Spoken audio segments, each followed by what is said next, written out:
Noong una, noong payapa pa ang mundo, bigla itong nagtiis ng isang hindi maipaliwanag na sakuna. Nangyari ito nang may bumagsak mula sa itaas na tinatawag na bomba ng demokrasya. Walang nakakaalam kung ito ba ay pinakawalan ng isang Amerikano, hilagang Koreano, o isang nagkamaling Ruso. Ngunit ang resulta ay ang buong planeta ay natakpan ng isang nakakatakot na patong ng kalawang. Kahit saan, mula sa mga lungsod hanggang sa mga kanayunan ay kinakalawang. Lahat ng lupa, mga lawa, ilog, at maging ang mga gusali ay nawasak. Sa huli, ang mundo ay naging isang tigang, malamig, at ilang na disyerto na nakakapangilabot. Sa nawasak na tanawing ito, isang misteryosong binata ang lumitaw. Balot na balot siya mula ulo hanggang paa, parang isang multo na sumulpot mula sa isang bangungot, at sa sandaling ito, natigil siya sa isang checkpoint. Habang naghihintay, napalingon ang mga mata ng binata sa isang wanted poster sa bulletin board. Agad namang nagsalita ang matabang tagapamahala ng lugar, sinasabing ang taong nasa papel ay isang mapanganib na kriminal, na paspusang hinahanap dahil pinaniniwalaang may kakayahan siyang magpatubo ng amag. Sa panahong yon, ang mga fungi ay hindi na itinuturing na normal na pagkain, kundi naging simbolo na ng lason. Sa lungsod, patuloy pa rin ang pamumuhay, pakikipagkalakalan, at pagtatrabaho ng mga tao araw-araw. Ngunit laging tense ang atmosfera dahil naglalabasan ang mga pulis at sundalo saan man. Sinusuri nila ang bawat eskinita, bawat tindahan. Kahit sinong magpakita ng senyales ng pagtitinda o pagtatago ng fungi ay agad na dinadala sa presinto. Para sa mga gwardya, ang fungi ay parang droga rin. Kahit sino na masangkot ay tinatreto bilang kriminal. Sa isang bahay aliwan sa kaibuturan ng lumang syudad, kung saan kumikislap ang pulang ilaw, isang mayamang madam ang nakasandal sa kanyang upuan, patuloy na nagdadaldal tungkol sa kanyang masakit at mapait na buhay. Ang mga batang babaeng nakaupo sa paligid niya ay nagkukunwaring nakikinig, tumatango paminsan-minsan, nakikisimpatya nga, pero sa totoo lang, ang iniisip lang nila ay mga bagay na walang gaanong kabuluhan, nagchichismisan tungkol sa kung ano-ano. Sa loob din ng bahay na yun, sa isang pribadong silid, may ginagawa ang isang batang magkasintahan na tila kakaiba. Sa unang tingin, maaaring isipin ng mga tao na gumagawa sila ng isang bagay na masama o hindi nararapat. Biglang napasigaw ang babae sa loob, natatakot daw siya dahil masyadong malaki, habang pinapakalma naman siya ng lalaki, sinasabing epektibo naman ang malaki. Aba, ikaw pala ang mayroong masamang iniisip, dahil hindi naman sila gumagawa ng kahalayan.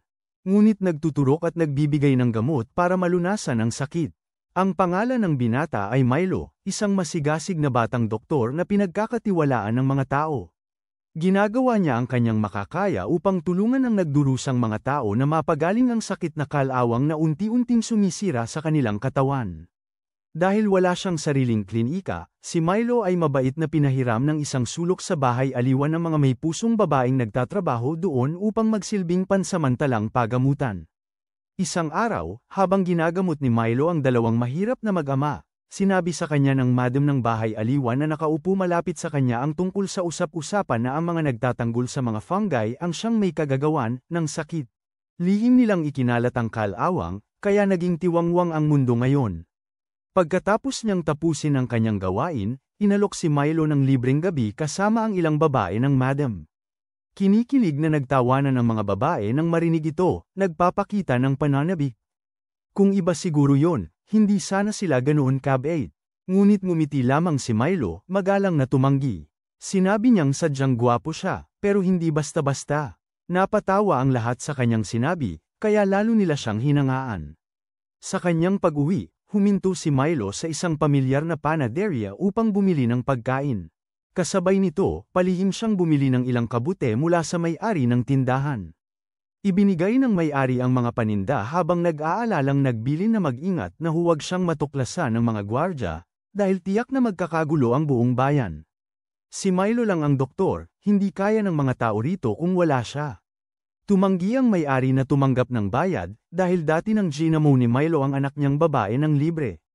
Pero si Milo, bilang isang taong matuwid, ay nagpumilit pa ring iwanan ang pera, itinuturing itong isang patas na palitan at saka umalis. Pag-uwi sa bahay, ibinigay ni Milo ang tinapay sa kanyang nakatatandang kapatid na babae. Dati siyang bantay pero nagkaroon siya ng sakit na kalawang, kaya napilitan siyang huminto sa trabaho. Ang ikinabubuhay ng magkapatid ay nakadepende kay Milo. Katatapos lang kumain, abala na si Milo sa paggawa ng gamot, dahil binigyan siya ng komite ng isang makabago at sopistikadong makina para sa paggawa ng gamot. Nag-aalalang pinaalalahanan ng kanyang kapatid si Milo na mag-ingat kay Kurakawa, ang chairman ng komite sa distrito. Isa siyang taong mapanlinlang na walang ibinibigay ng libre.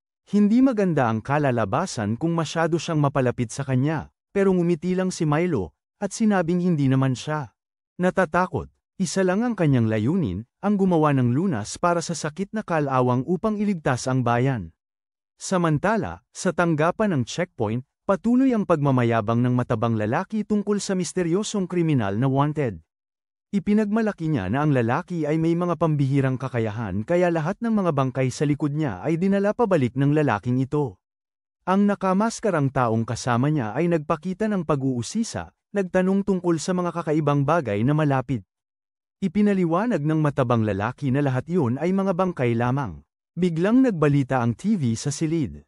Sa labas ng lungsod, may mga higanteng kabute na biglang sumulpot, tumataas na parang mga tore, na nagdulot ng nabalisa ang kapatid ni Milo. Nagpaalam si Milo sa kanyang kapatid para lumabas at maghatid ng gamot. Bago umalis, pinaalalahanan siya nito na maging maingat.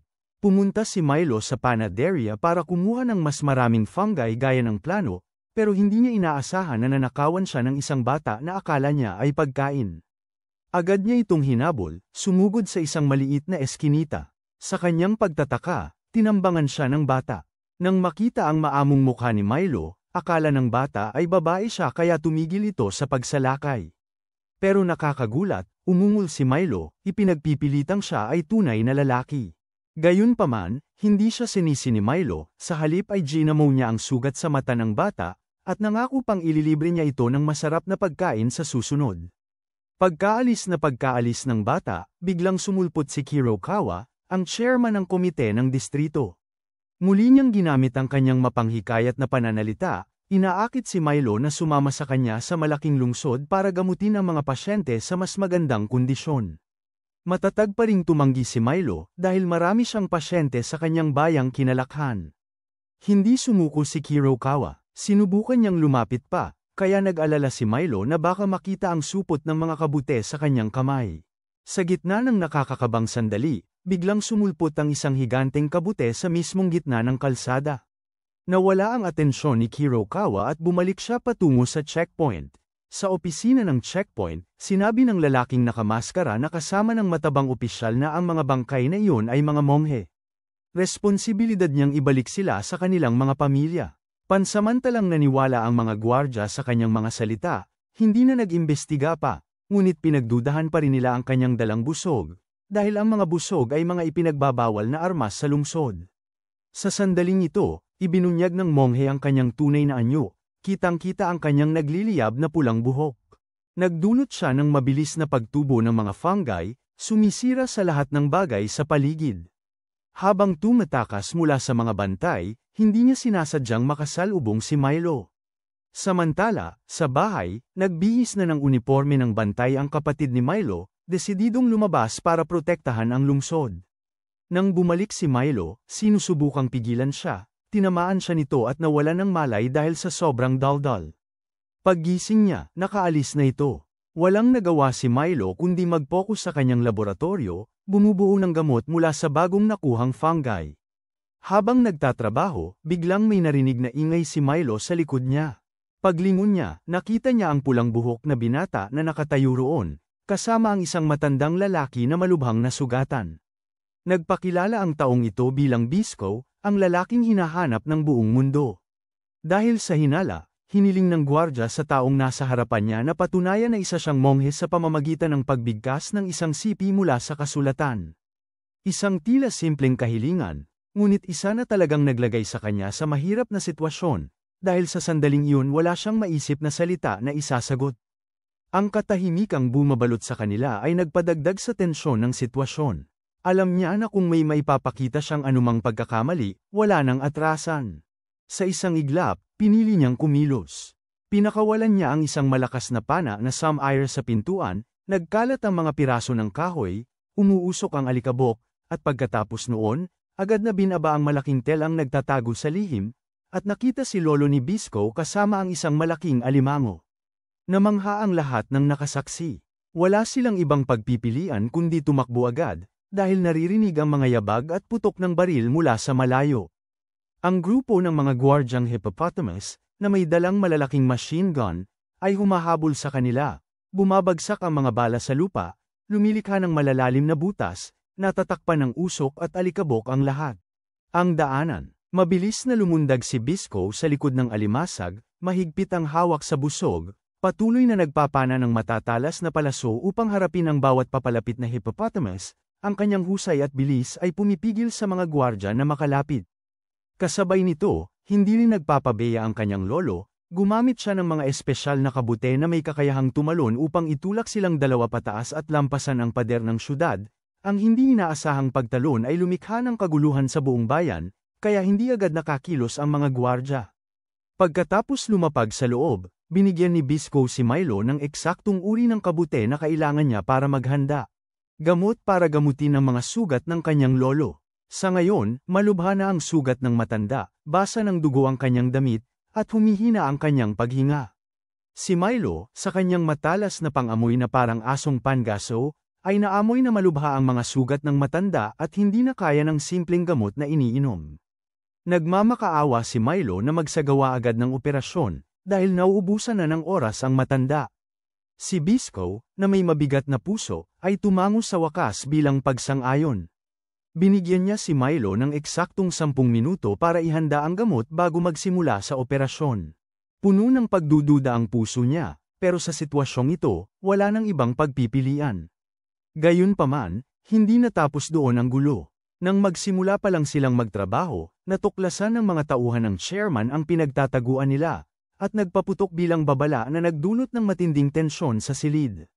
Mabilis na hinawakan ni Bisco si Milo para gawing panangga, pero nanunuya silang tumawa, at basta na lang sinabing wala silang pakialam, at nagpaputok pa rin ng walang pag-aalinlangan, desididong puksain ang buong grupo.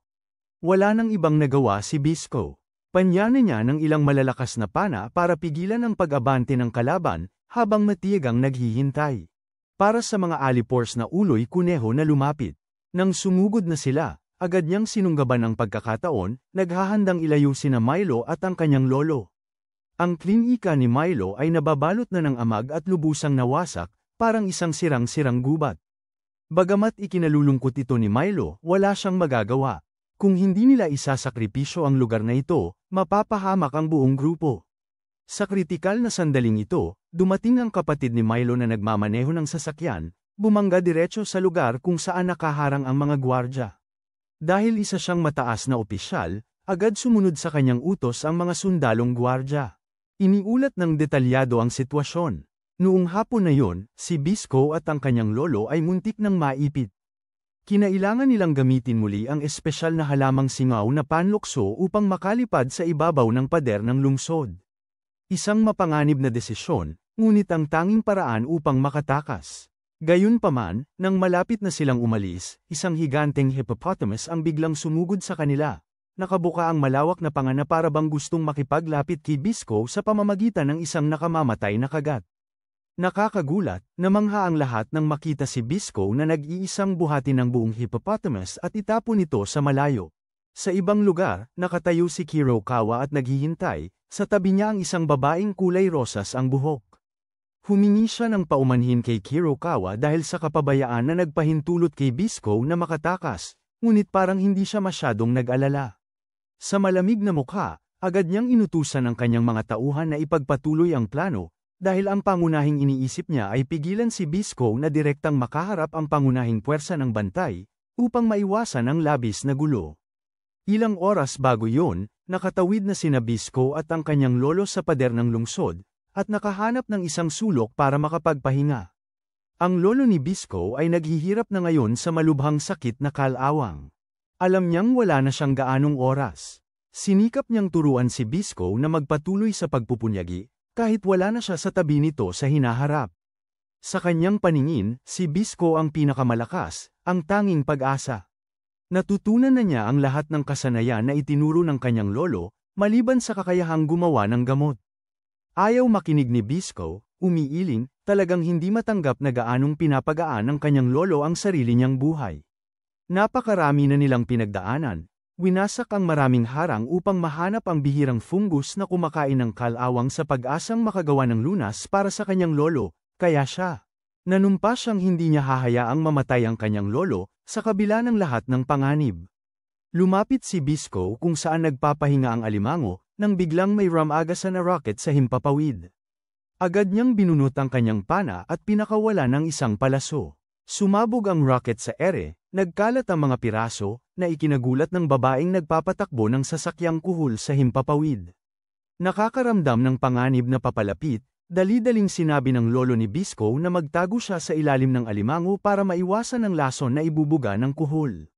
Sinubukan ni Bisco na gumanti ng atake, biglang sumulpot mula sa kung saan ang isang igat na elektroniko at kumagit sa kanyang binti.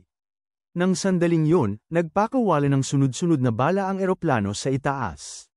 Walang pag-aalinlangan ng kanyang lolo, sumugod siya para protektahan ang kanyang apo. Nang inig siya dahil sa tama ng bala, at nabasa ng dugo ang kanyang damit.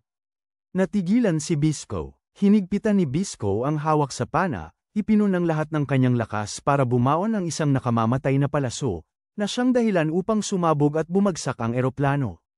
Agad-agad, sumakay siya sa alimango at dumiretso sa bayan para maghanap ng doktor, puno ng pag-aalala. Nagudyok sa kanyang mga hakbang para sumulong ng walang tigil.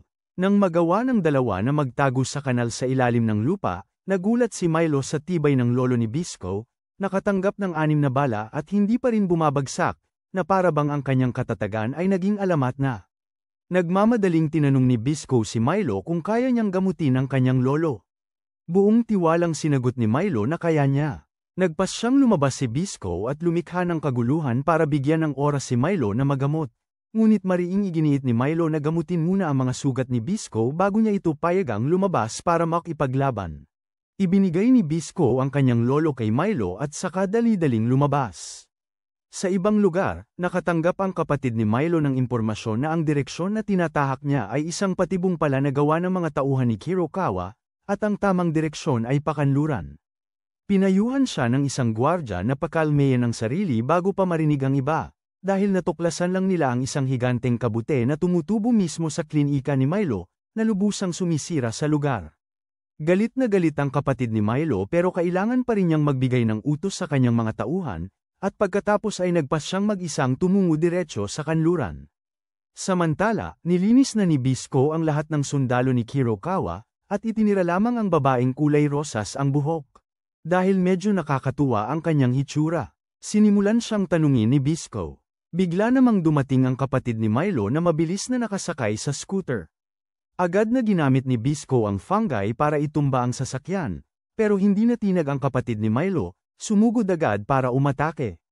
Mula sa likod ng usok, binunot ni Bisco ang kanyang pana at panya na ang sandata sa kanyang kamay. Umalingaw-ngaw ang tunog ng nababasag na metal, hudyat na may bagong labanan na magsisimula. Ang mga tagapagsalita ng bayan ay nagbibigay ng babala tungkol sa amag. Pinapayuhan ng mga tao na mag-ingat upang hindi malanghap ang spores ng fungi. Ang mga babae sa bahay aliwan ay abala sa pag-uusap tungkol sa malalaking kabuteng sumulpot kamakailan. Sa kanilang 2 o 3 dekada ng buhay, ngayon lang sila nakakita ng ganito. Dali-daling pinapasok ng madam ang mga babae para hindi malanghap ang spores. Bigla, may nagbalita mula sa ibaba na nawasak ang klinika ng panda. Lubhang nabahala ang madam dahil naroon si Milo, isang binatang mahalaga sa kanya.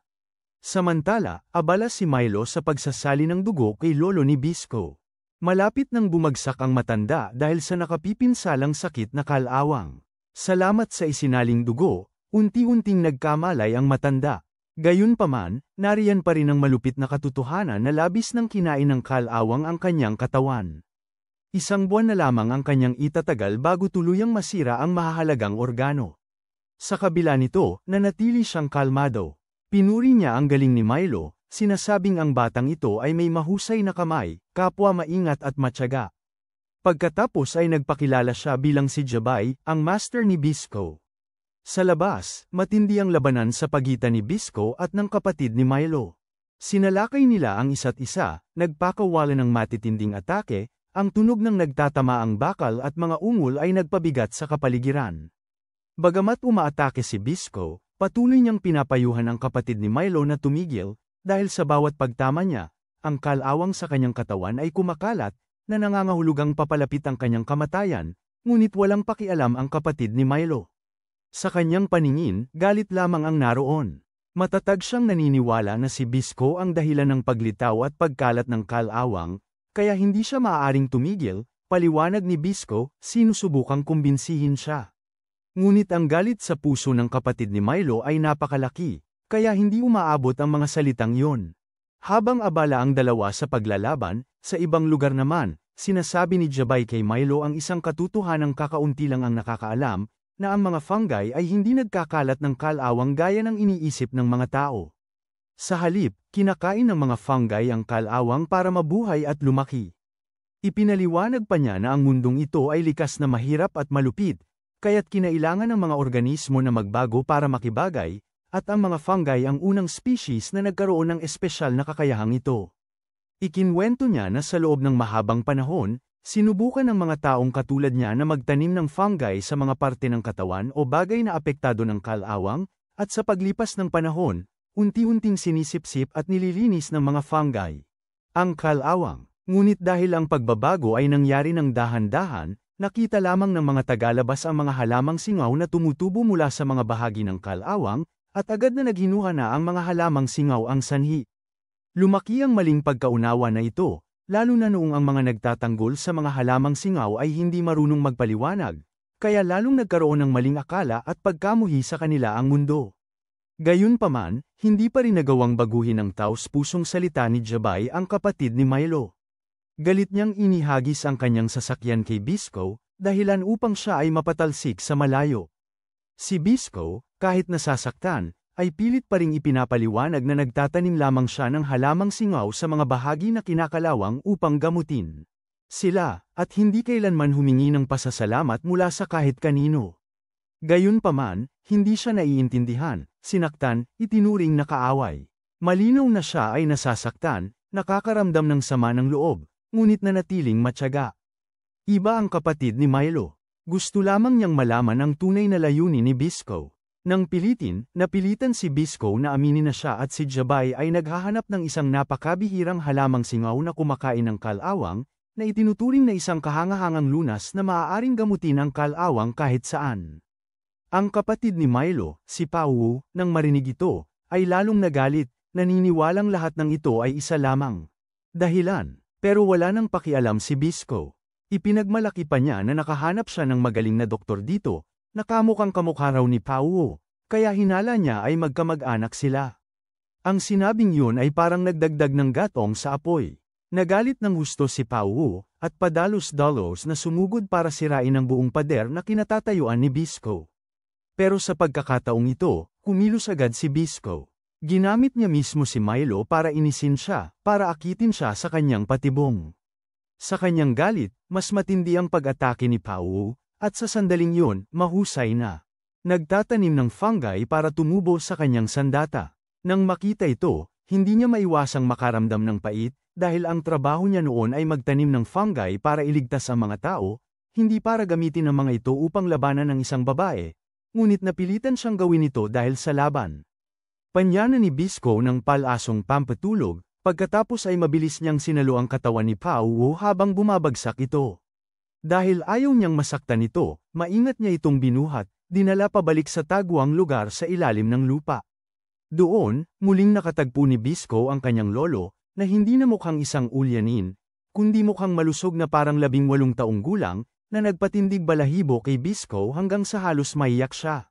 Sa kabila ng pagsubok na pigilan ang sarili, sumugod din si Milo, natatakot na makita ang kanyang kapatid na walang malay. Tiniyak ni Bisco sa kanya na binigyan lamang siya ng pampakalma at majayigising din ito. Nainiksyonan na ni Milo siya ng gamot na panlaban sa kalawang, na nagbigay sa kanya ng mas maraming oras. Ang sitwasyon ay mas lalong apurado dahil malapit nang dumating ang mga gwardya ng lungsod.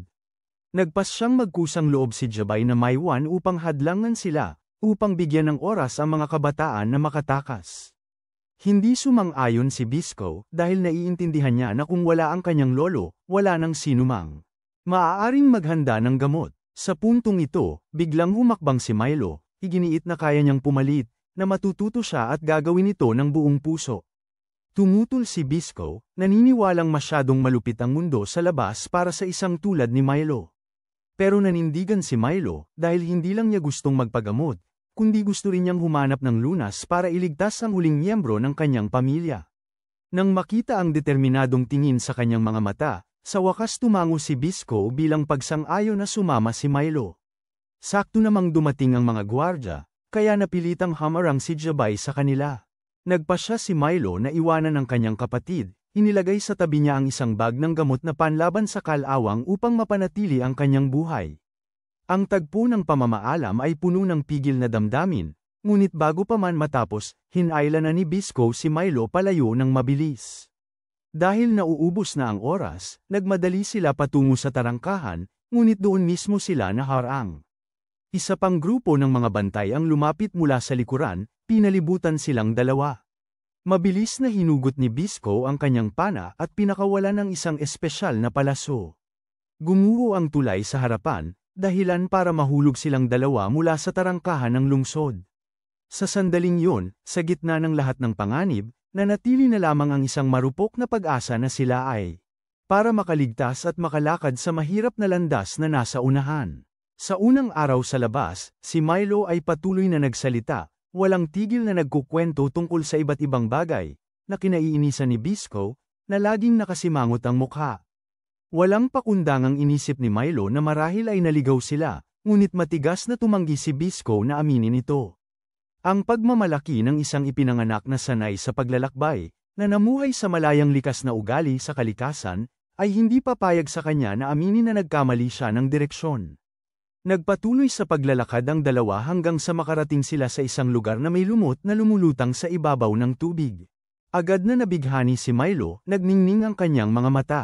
Tumigil siya para tumingin, mausisa na parang may natutuklasang mahiwagang bagay. Ngunit iba si Bisco. Naiirita at walang pasensya siya, basta nalang binato si Milo sa mukha, kaya nagulat ito. Ipinaalala ni Bisco na hindi sila naglilibang, na ang lugar na ito na may lumot ay aantok ng mababangis na hayop sa gabi, at kung magtatagal sila, may panganib na maaaring mangyari anumang oras. Umalis ang dalawa sa lugar at nagpatuloy, ngunit hindi nagtagal, nahimatay si Milo sa daan. Napabuntong hininga si Bisco, pagkatapos ay bumalik na may dalang dalawang butiking sanggol, na buhay pa. Naglalaro, nagkakagatan ng buntot. Inihaw sila ni Bisco para kainin ni Milo dahil nahimatay siya sa sobrang gutom. Pagkatapos kumain, muling natauhan si Milo. Pareho nilang naiintindihan na maikli na ang oras dahil isang buwan na lang ang itatagal ni Jabay, samantalang ang gamot na iniwan ni Milo para sa kapatid niya ay tatagal lang ng 3 buwan. Dahil alam nila ang pagkaapurado, kinuha ni Bisco ang mapa, malinaw na nakamarka ang ruta nila, at sinabing tatawid sila sa minahan ng karbon. Agad na nag-alala si Milo dahil alam niyang madalas tirahan ng malalaking mapanganib na daga ang mga minahan ng karbon. Ngunit tiniyak ni Bisco sa kanya na may paraan siya para harapin ang mga ito. Sa sandaling yun, nakita ni Bisco ang isang malaking kuko ng alimasag na nakalitaw mula sa ilalim ng buhangin. Sumipol siya, at mula sa ilalim ng makapal na buhangin, lumitaw ang kanilang ikatlong kasama ito ay alimasag ni Bisco. Biglang naunawaan ni Milo na ang dahilan kung bakit sila nalihis ng landas noong una ay dahil hinahanap ni Bisco ang alimasag na ito, dahil madalas itong nagtatago sa buhangin para matulog. Ayon sa mga tansya, kung sasakay sila sa alimasag, aabutin lamang ng 2 araw para marating ang minahan, at ang mga daga sa minahan ay hindi magiging hanggal para atakihin ang ganoong kalaking nilalang. Pero hindi pa man nakakaupo ng maayos si Milo sa likod ng alimasag, naitapo na siya sa lupa. Nagkibit-balikat lang si Bisco at inihagis kay Milo ang isang espesyal na damit na isusuot, para hindi gaanong mailang ang alimasag. Gayunpaman, mukhang napakatalino ng alimasag na ito. Kahit na nakasuot na si Milo ng damit, basta na lang siya nitong inihagis. Kinailangan tuloy maglakad ni Milo, nakasunod kina Bisco at sa alimasag. Pagdating ng hapon, sinubukan niya ulit umakyat sa likod nito. Mukhang mas promising ang pangalawang pagsubok, pero naitapon pa rin siya.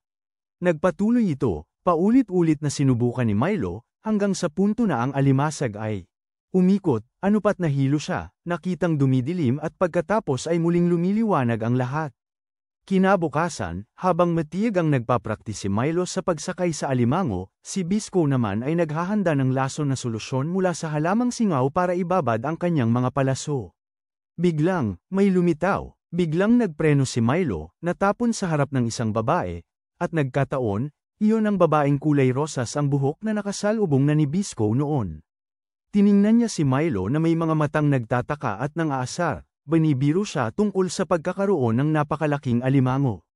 Narinig ni Bisco ang sigawan, lumingon at nakitang umaakyat ang babae ring yun sa likod ng alimango.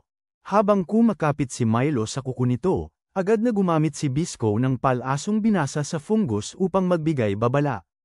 Ang kanyang mga mata ay puno ng pagbabanta, isang palaso ang tumama sa hita ng babae, na nagdulot sa kanya ng matinding sakit, ngunit tumawa pa rin siya ng panunuya.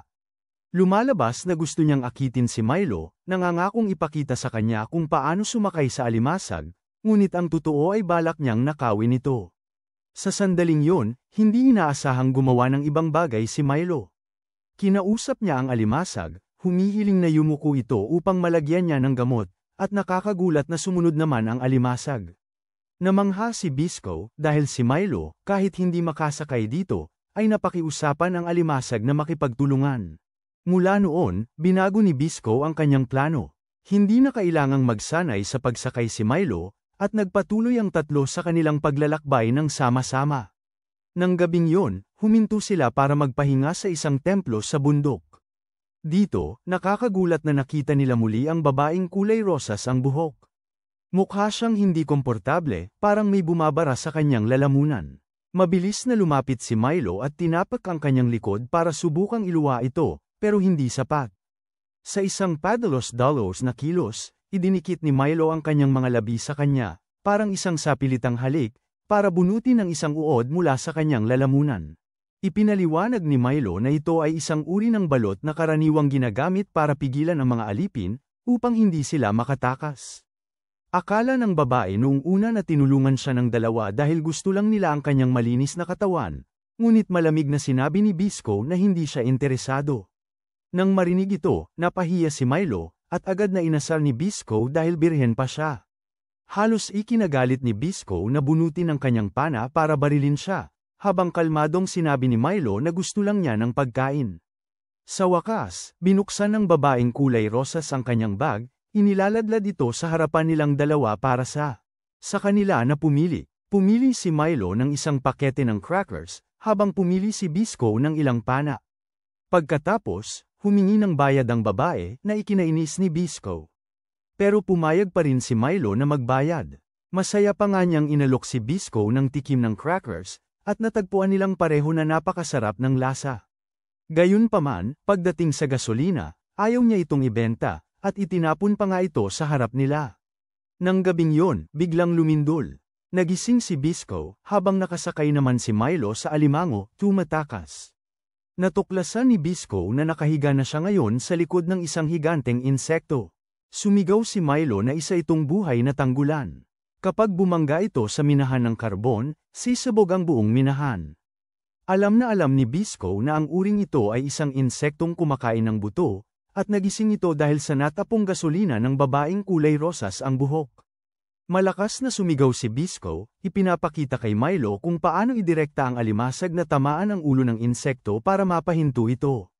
Ngunit sa sandaling yon, mahigpit siyang hinawakan ng babaeng kulay rosas ang buhok, hindi makagalaw. Buong pusong nakiusap si Milo sa alimasag, at sumunod ito. Tumalon para saksakin ng diretso ang ulo ng insekto, nagawang tumalon ni Bisco, hila-hila ang babae. Kasama siya, tapos pa niya na ang bungo ng insekto gamit ang panang nababad sa fungus. Agad na kumalat ang fungus, natigilan ang insekto, at pagkatapos ay bumagsak na patay. Mabuti na lang at tumigil ang grupo bago pa man makarating sa minahan ng karbon, ngunit bago pa sila makahinga ng maluwag, isang bomba mula sa kung saan ang pinaputok sa kanila, na nagdulot ng pagsabog sa buong lugar ng minahan. Napilitan silang humanap ng ibang ruta. Kinabukasan, paggising nila, iniulat ni Milo na tumakas ang babaeng kulay rosas ang buhok dala ang pera nila, pero kahit papaano nag-iwan siya ng kaunting pagkain, na nagpapakitang may konsensya pa rin siya. Tiningnan ni Bisco si Milo, napansin na naging mahusay na siya sa pagsakay sa alimasag, kahit na puno ng sugat ang mga kamay niya. Ipinakita nito na nagsasanay ng husto si Milo. Bahagyang tumango si Bisco, nagpapakita ng paghanga, at pagkatapos ay ipinagpatuloy nilang dalawa ang kanilang paglalakbay. Matapos mahimasmasan, agad na sumakay si Poe sa kanyang malaking motorsiklo, pinaandar ang makina, at mabilis na umalis. Sinundan niya ang mga natitirang bakas, iisa lamang ang nasa isip niya, kailangan niyang hanapin si Milo. Samantala, si Milo at Bisco ay nasa mapanganib na sitwasyon, parehong biglang napaligiran ng isang grupo ng mga batang may dalang baril at patpat, na agad sumugod na parang matagal na silang nag-aabang. Akala ng mga batang agresibong ito na mga tauhan ni Kirikawa sina Milo at Bisco, kaya walang tigil nila itong inatake. Kinailangan nilang dalawa na agad magtaas ng kamay at subukang ipaliwanag na hindi sila mga tauhan ng lalaking iyon, pero matigas pa rin ang ulo ng mga bata at ayaw maniwala. Sabi ni Milo na gusto lang niyang bumili ng pagkain para mabuhay, malinaw na nagpapakita ng sinseridad ang kanyang boses, pero nagdududa pa rin ang mga bata. Tiningnan nila ang mga punit-punit na damit, maruruming mukha, at ang mahirap na itsura ni Milo. At si Bisco ay humagalpak ng tawa, dahil sa paningin nila, paano magkakaroon ng pera ang 20 pulubing ito para bumili ng kahit ano? Hindi pa rin nagbago ang pagkaalerto ng mga bata, nakatutok pa rin sa kanila ang mga baril at patpat. Sa sitwasyong yun, nag-atubiling ilabas ni Bisco ang kanyang wanted poster, isang gusot na papel pero malinaw na nakalimbag ang kanyang mukha at ang malaking pabuya, para patunayan na wala talaga silang kaugnayan kay Kirikawa. Nang makita lang nila ang wanted poster na yon ay nabawasan ang pagdududa ng mga bata, pumayag na hindi na umatake, pero hindi pa rin nila hinayaan na makaalis sila. Hindi nagtagal, sina Milo at Bisco ay sinamahan, mabilis na tinalian at dinala. Mukhang kalmado si Bisco, nakangiti pa nga ng malamig at nangangako na ipapahuli niya sila para sa pabuya kung gusto nila, dahil wala na siyang mawawala. Pareho silang dinala sa ampunan ng mga bata, isang sirang lugar na tinakpan ng kahoy at mga piraso ng metal, tapos ikinulong sa isang madilim at basa-basang silid. Samantala, nadaanan ni Poe ang isang abandonadong apartment, isang lugar na puno ng mga bangkay na nakakalat sa mga pasilyo at hagdan, ang matinding amoy ng kamatayan na nagpapahirap sa paghinga. Doon, napapanahon siyang nakialam upang iligtas ang isang matandang mag-asawa na inaatake ng isang malaking gagamba. Matapos iligtas, ang matandang mag-asawa, hinihingal, ay nagkwento na ang mga bangkay na nakakalat ay pawang biktima ng mga bandido, mga taong madalas hamarang at magnakaw ng mga paninda at mahalagang bagay mula sa mga dumadaan na mga ngalakal. Bilang pasasalamat, inanyayahan ng matandang mag-asawa ang kapatid ni Milo sa kanilang tahanan, isang maliit at simpleng bahay ngunit malinis, na nangangakong tutulungan siyang ayusin ang kanyang sirang motorsiklo. Samantala, si Milo ay pinigil kasama ang isang batang babae na tila mas nakakaintindi. Mas mga batang, ang dalaga ay tila mahinahon, nagdadala ng pagkain kay Milo at pinapayuhan siyang kumain upang makabawi ng lakas. Dahil sa mahinahong pag-uugaling ito, nadama ni Milo na hindi siya tiningnan ng dalaga bilang masamang tao. Habang nag-uusap, sinabi ng dalaga kay Milo ang tungkol sa buhay ng mga bata roon. Tuwing taglamig, kailangan nilang harapin ang isang uri ng halimaw na tinatawag nilang devil kids, mga nilalang na madalas na dumadating upang mangabala sa kanila, nagdadala ng takot at sakit. Nang maingat na obserbahan, napansin ni Milo ang mga patak ng puting kaliskis sa braso ng dalaga. Nang tanungin niya ito, sinabi ng dalaga sa kanya na isang araw, nagpakita si Kirikawa sa ganitong.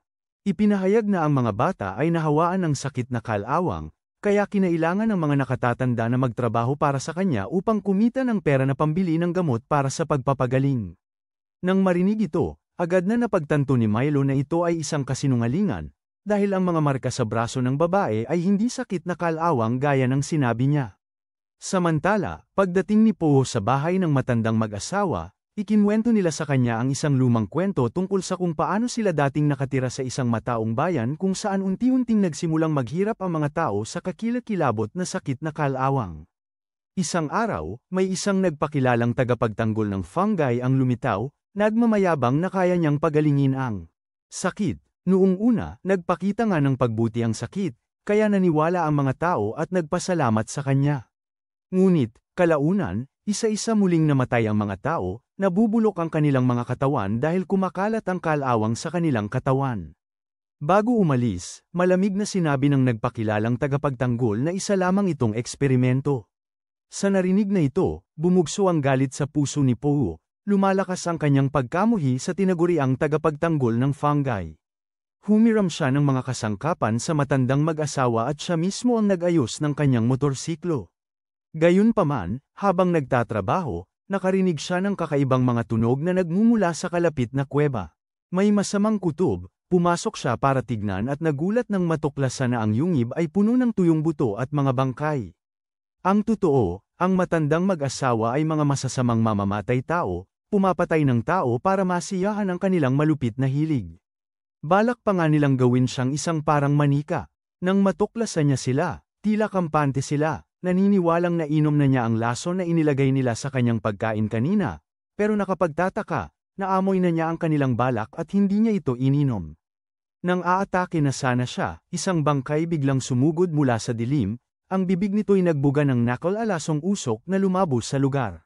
Mabilis siyang nakatakas, habang ang matandang mag-asawa, batid na hindi sila mananalo, ay nagpas siyang isakatuparan ang kanilang huling plano. Sinindihan nila ang apoy para pasabugin ang buong kuweba, piniling mamatay ng sabay, isinama ang lahat sa dagat ng apoy. Samantala, nakakulong si Bisco sa ibang sulok. Napansin niya ang ilang sibat na nakasandal sa sulok ng dingding na mukhang maganda at hiniling niya ang mga ito.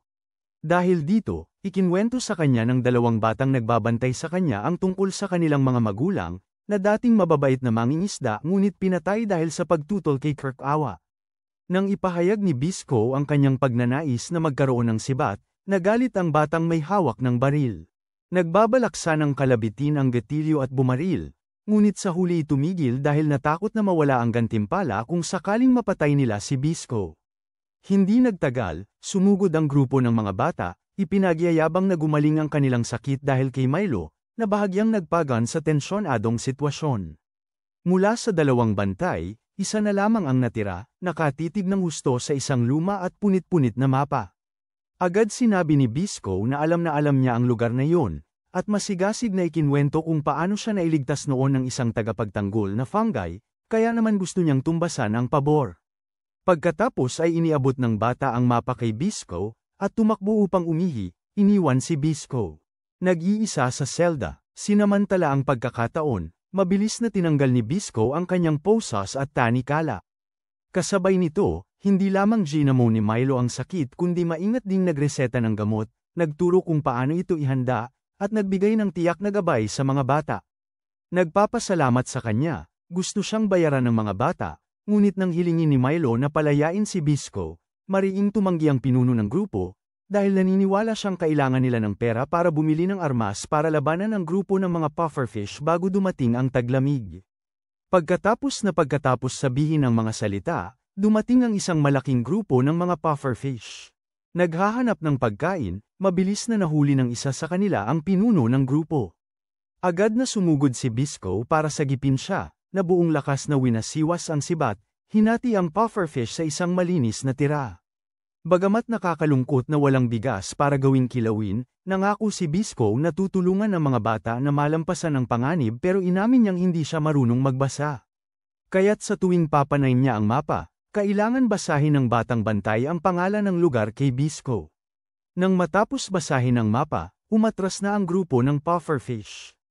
Tinawag ni Bisco ang kanyang higanteng alimango para lumapit, at sumakay dito para sunduin si Milo. Habang naghahanda nang umalis si Milo, pinigilan siya ng maunawang batang babae, nagmamakaawang kailangan ng bayan ang isang tulad niya. Ngunit ngumiti lamang si Milo, sinasabing sapat na ang kaalamang medikal na naipasa niya sa batang babae at naniniwala siyang magiging kapalit niya ito sa pagpapagaling at pagsagip ng mga tao. Bago maghiwalay, inihagis ng batang pinuno ng grupo kay Bisco ang sibat na iniwan ng kanyang ama. Bagamat nananatili pa rin ang kanyang malamig na pag-uugali at sinasabing gusto niyang subukan kung may kakayahan si Bisco na tapusin ang buhay niya. Ang aksyon na ito ay isang pahiwatig ng tiwala.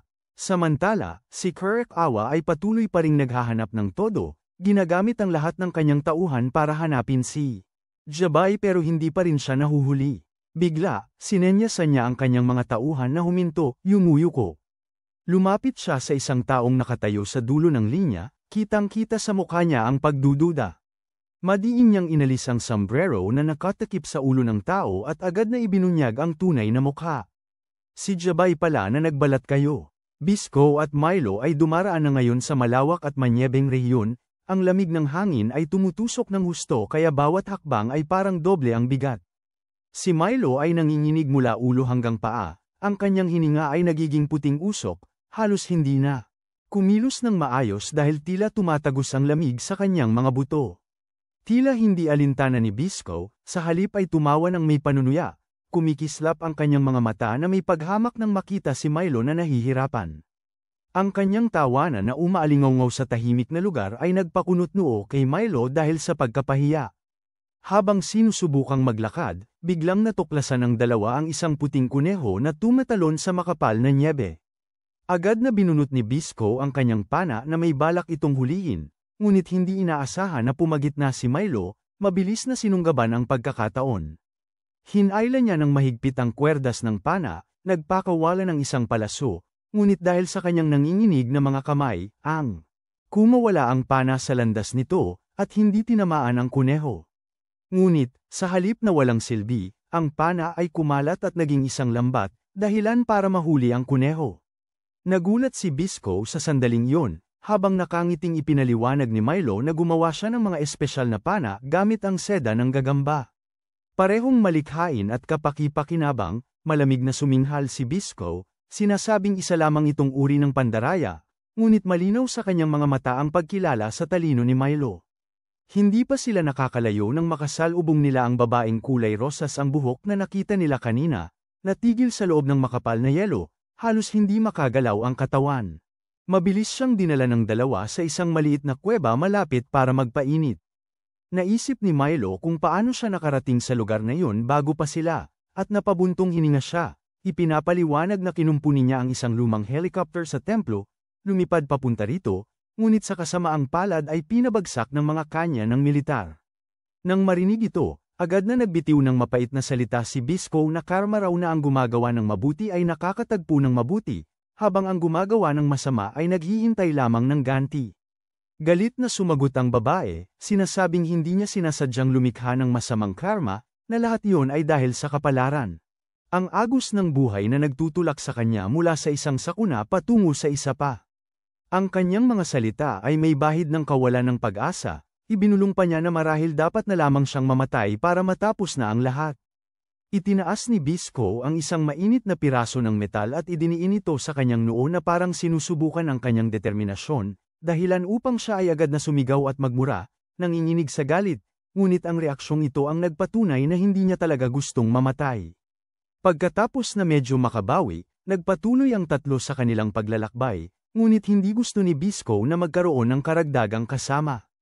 Siya at ang babaeng kulay rosas ang buhok ay palaging nagtatalo, ang kanilang pagbabanggayan ay nagpapangyari kahit sa higanteng alimasag.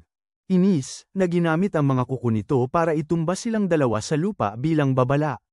Sa wakas, huminto ang grupo sa isang kampo ng mga mangangalakal, ngunit doon ay wala nang gumagamit ng mga bulok na pera, kaya hindi sila makabili ng kahit ano. Iminungkahi ng mangangalakal na makikipagpalitan lamang sila kung iiwan nila ang alimasag, na agad namang tinanggihan ni Bisco. Habang walang kasunduan, ipinakita ng babaeng kulay rosas ang buhok ang kanyang talino. Gamit ang kanyang ganda, napakiusapan niya na ilang delat ang pagkain lamang ay sapat na para ipalit sa kinakailangang pagkain at gamit. Nagpatuloy sa paglalakbay, dumating ang grupo sa isang abandonadong istasyon ng tren, na ang pasukan ay natatakpan ng yelo at nyebe. Sa pagkakataong ito, sumingit ang higanteng alimasag, gamit ang lakas nito para sirain ang makapal na yelo, at nagbukas ng daan pababa. Madilim na madilim sa loob, pero salamat kay Bisco na nagbuga ng kumikinang na fungi, kumalat ang mystical na liwanag sa lahat ng dako, kaya pakiramdam ni Milo ay pumasok siya sa ibang mundo. Nakakita sila ng mga lumang lokomotibo, at sa buti naman, isa pa ang gumagana, pero kailangan daw maghulog ng yen para gumana ang control panel, pera na matagal nang hindi ginagamit. Muling pinatunayan ng babaeng kulay rosas ang buhok ang kanyang galing, binuksan ang takip ng makina, kinabit muli. Masalimuot na mga kawad ng kuryente. Habang sina Milo at Bisco ay nakatingin ng namamangha, ikinwento niya na noong nakaraan, siya ay nabihag bilang alipin, napilitang magtrabaho sa isang pabrika ng makinarya kung saan maraming tao ang kinakalawang. Noong mga araw na yun niya natutunan ang paggamit ng makinarya at nagpas siyang tumakas upang mabuhay. Habang abala siya sa pagkukumpuni, sina Milo at Bisco ay umupo sa tabi ng apoy, nagbahagi ng mainit na pagkain. Ipinagtapat ni Milo na masaya siyang naglalakbay kasama si Bisco, nakararanas ng maraming bagong bagay, nagkakaroon ng mas maraming motibasyon upang maghanap ng gamot para iligtas ang mga tao. Tinanong niya si Bisco tungkol sa lolo nito, at ipinaliwanag ni Bisco na kahit hindi niya tunay na lolo, siya lang ang pamilya niya, at ang gurong nagturo sa kanya ng lahat mula sa pagpana hanggang sa pagtataguyod ng buhay. Maraming beses siyang napahirapan ng mga mahihigpit na aral na yon, halos ikamatay niya, pero dahil sa kanilang ugnayan kaya determinado si Bisco na iligtas ito sa anumang paraan. Napatahimik si Milo sa kwento, tapos bamulong siya na yon ay pagmamahal, ang pagkakaugnay na nagpapatapang sa mga tao. Narinig yon ng babaeng kulay rosas ang buhok, namula ang mukha niya, nahihiya at naguguluhan, pero tahimik na. Nakangiti, natapos na niyang ayusin ang tren. Habang naghahanda ng sumakay sa tren sina Milo at Bisco, nag-atubili ang babaeng kulay rosas ang buhok, nagpas siyang hindi sumama dahil sa pangamba ng panganib. Hindi nila siya pinilit, tinanong lang ang kanyang pangalan, ngunit naging maingat siya, natatakot mag-iwan ng bakas. Nangako si Milo na hindi siya tatawa, kaya nag-atubili siya bago mahinang sinabi na ang pangalan niya ay Tyrol.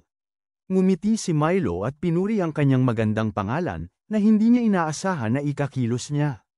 Habang umaandar na ang tren, nangako si Milo na magkikita silang muli at ikukwento sa kanya ang kanilang paglalakbay. Gusto ni Tyrol na magpasalamat sa kanila sa pagtrato sa kanya bilang kaibigan, ngunit nahihiya siya at itinago niya na lamang ito sa sarili. Gayunpaman, hindi nagtagal ang katahimikan. Biglang lumitaw ang isang grupo ng higanteng mga pugita, na marahas na sumugod sa tren. Agad na lumundag si Bisco sa laban, nagtitiwala kay Milo na magbigay ng suporta. Noong una ay medyo alanganin si Milo, ngunit magkasama nilang tinalo ang mas maliliit, hanggang sa lumitaw ang higanteng pugita, inilalabas ang mga galami nito para mahigpit na pumulupot kay Bisco. Inutusan ni Milo ang alimasag na ihagis ang makina sa bibig nito, pero nanginginig pa rin ang kanyang mga kamay. Alisin ang lahat ng asterisko at panipi kapag nagpuntirya. Tumayo si Bisco katabi niya, inaayos ang kanyang puntirya, sabay nilang hinayla ang pana. Lumipad ang palaso, tumama sa makina, na naging sanhi ng malakas na pagsabog, winasak ang halimaw. Matapos makalayo sa panganib, sumulong ang tren patungo sa target na lambak. Ito ang lugar kung saan nakatapak ang mga tagapagtanggol na fungi, at kung saan din matatagpuan ang uri ng fungi na kailangan nilang hanapin. Napakaganda ng tanawin doon. Bigla nilang nakita ang isang higanteng ibon na may dalang pugita na lumilipad sa kalangitan. Ngunit pagkatapos noon, lumitaw ang isang higanteng ahas, nilamon ng buo ang dalawang hayop. Nang makilala niya itong uri ng ahas na nagdadala ng fungus na kumakain ng kalawang, agad na sumugod si Bisco, nakabitin sa lubid. Ngunit walang bisa ang lahat ng kanyang atake. Sa gitna ng tensyonadong sitwasyon, biglang lumitaw ang kapatid ni Milo, si Pooh, na mukhang galit na galit. Biglang sumulpot si Pooh mula sa kung saan, na tila alalang-alala. Iginigiit niya na ibalik ni Bisco ang kanyang kapatid sa kanya. Ngunit kalmadong sumagot si Bisco na kusang sumama si Milo sa kanya, na gusto nitong iligtas ang kanyang kapatid sa sarili niyang lakas, at hindi siya pinipilit. Tumango si Milo bilang pagsang-ayon, pero galit na galit pa rin ang kanyang kapatid at ayaw makinig. Sadyang ininis ni Bisco, na mainitin ang ulo, si Pooh kaya mas lalo siyang nawalan ng kontrol. Ang palitan ng salita ay naglagay sa kanilang tatlo sa hindi komportableng tensyon. Sa sandaling yon, biglang sumugod ang higanteng ahas. Sila ang puntirya nito ngayon. Mabilis na ini-atras ni Poe ang kanyang sasakyan para makaiwas, pero sa sobrang lakas ng hindi inaasahang atake, siya pa rin ay mahigpit na nabalot at hinayla palayo. Natarante si Milo, dali-daling pinatakbo ang alimango pasulong, sumisigaw ng malakas para sa kanyang kapatid. Sa isang mapanganib na pagtutulungan, pinaturo ni Milo ang sasakyan para bumangga ng diretso sa ahas, para lumuwag ang hawak nito at bitawan si Poe. Mabilis siyang sinalo ni Bisco, tinulungan siyang makalayo sa panganib. Pero nang tumalon silang dalawa sa lupa, biglang pumulupot ang ahas sa kuko ng alimango, hinigpitan ang hawak at ayaw bumitaw. Tensyonado si Bisco, patuloy na naghuhugot ng pana at nagpapana, pero parang hindi nasasaktan ang ahas. Sumigaw si Milo, nagmamakaawa kay Bisco na magtiwala sa kanya. Hinayla niyang mahigpit ang kwerdas ng pana, nag-ingat sa pagpuntirya, at bumaril ng diretso, tumama ang pana sa isang mahinang. Putol ang kuko ng alimango na mahigpit na nakakapit. Nakalaya ang alimango, pero ngayon si Milo ay nakatayo sa mismong harap ng bibig ng higanteng ahas. Sa sandaling yun na pagitan ng buhay at kamatayan, sabay na kumilos sina Bisco at Poe. Sumugod siya diretso sa kanyang motorsiklo, habang tumalon si Bisco para ablutin si Milo. Pareho silang natamba, tuluyang napasok sa bibig ng halimaw.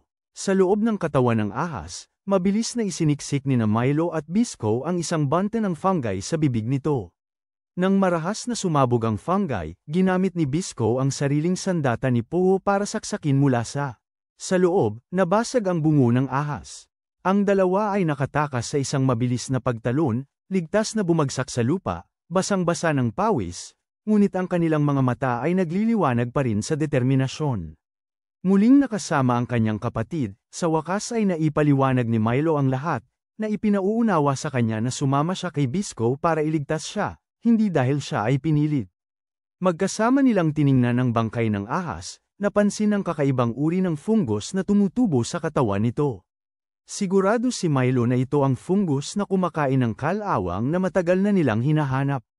Pumitas ng kabute si Bisco at sinubukang kainin ito, ngunit wala itong pagkakaiba sa ordinaryong kabute, kaya nagduda siya kung baka mali ang daan niya.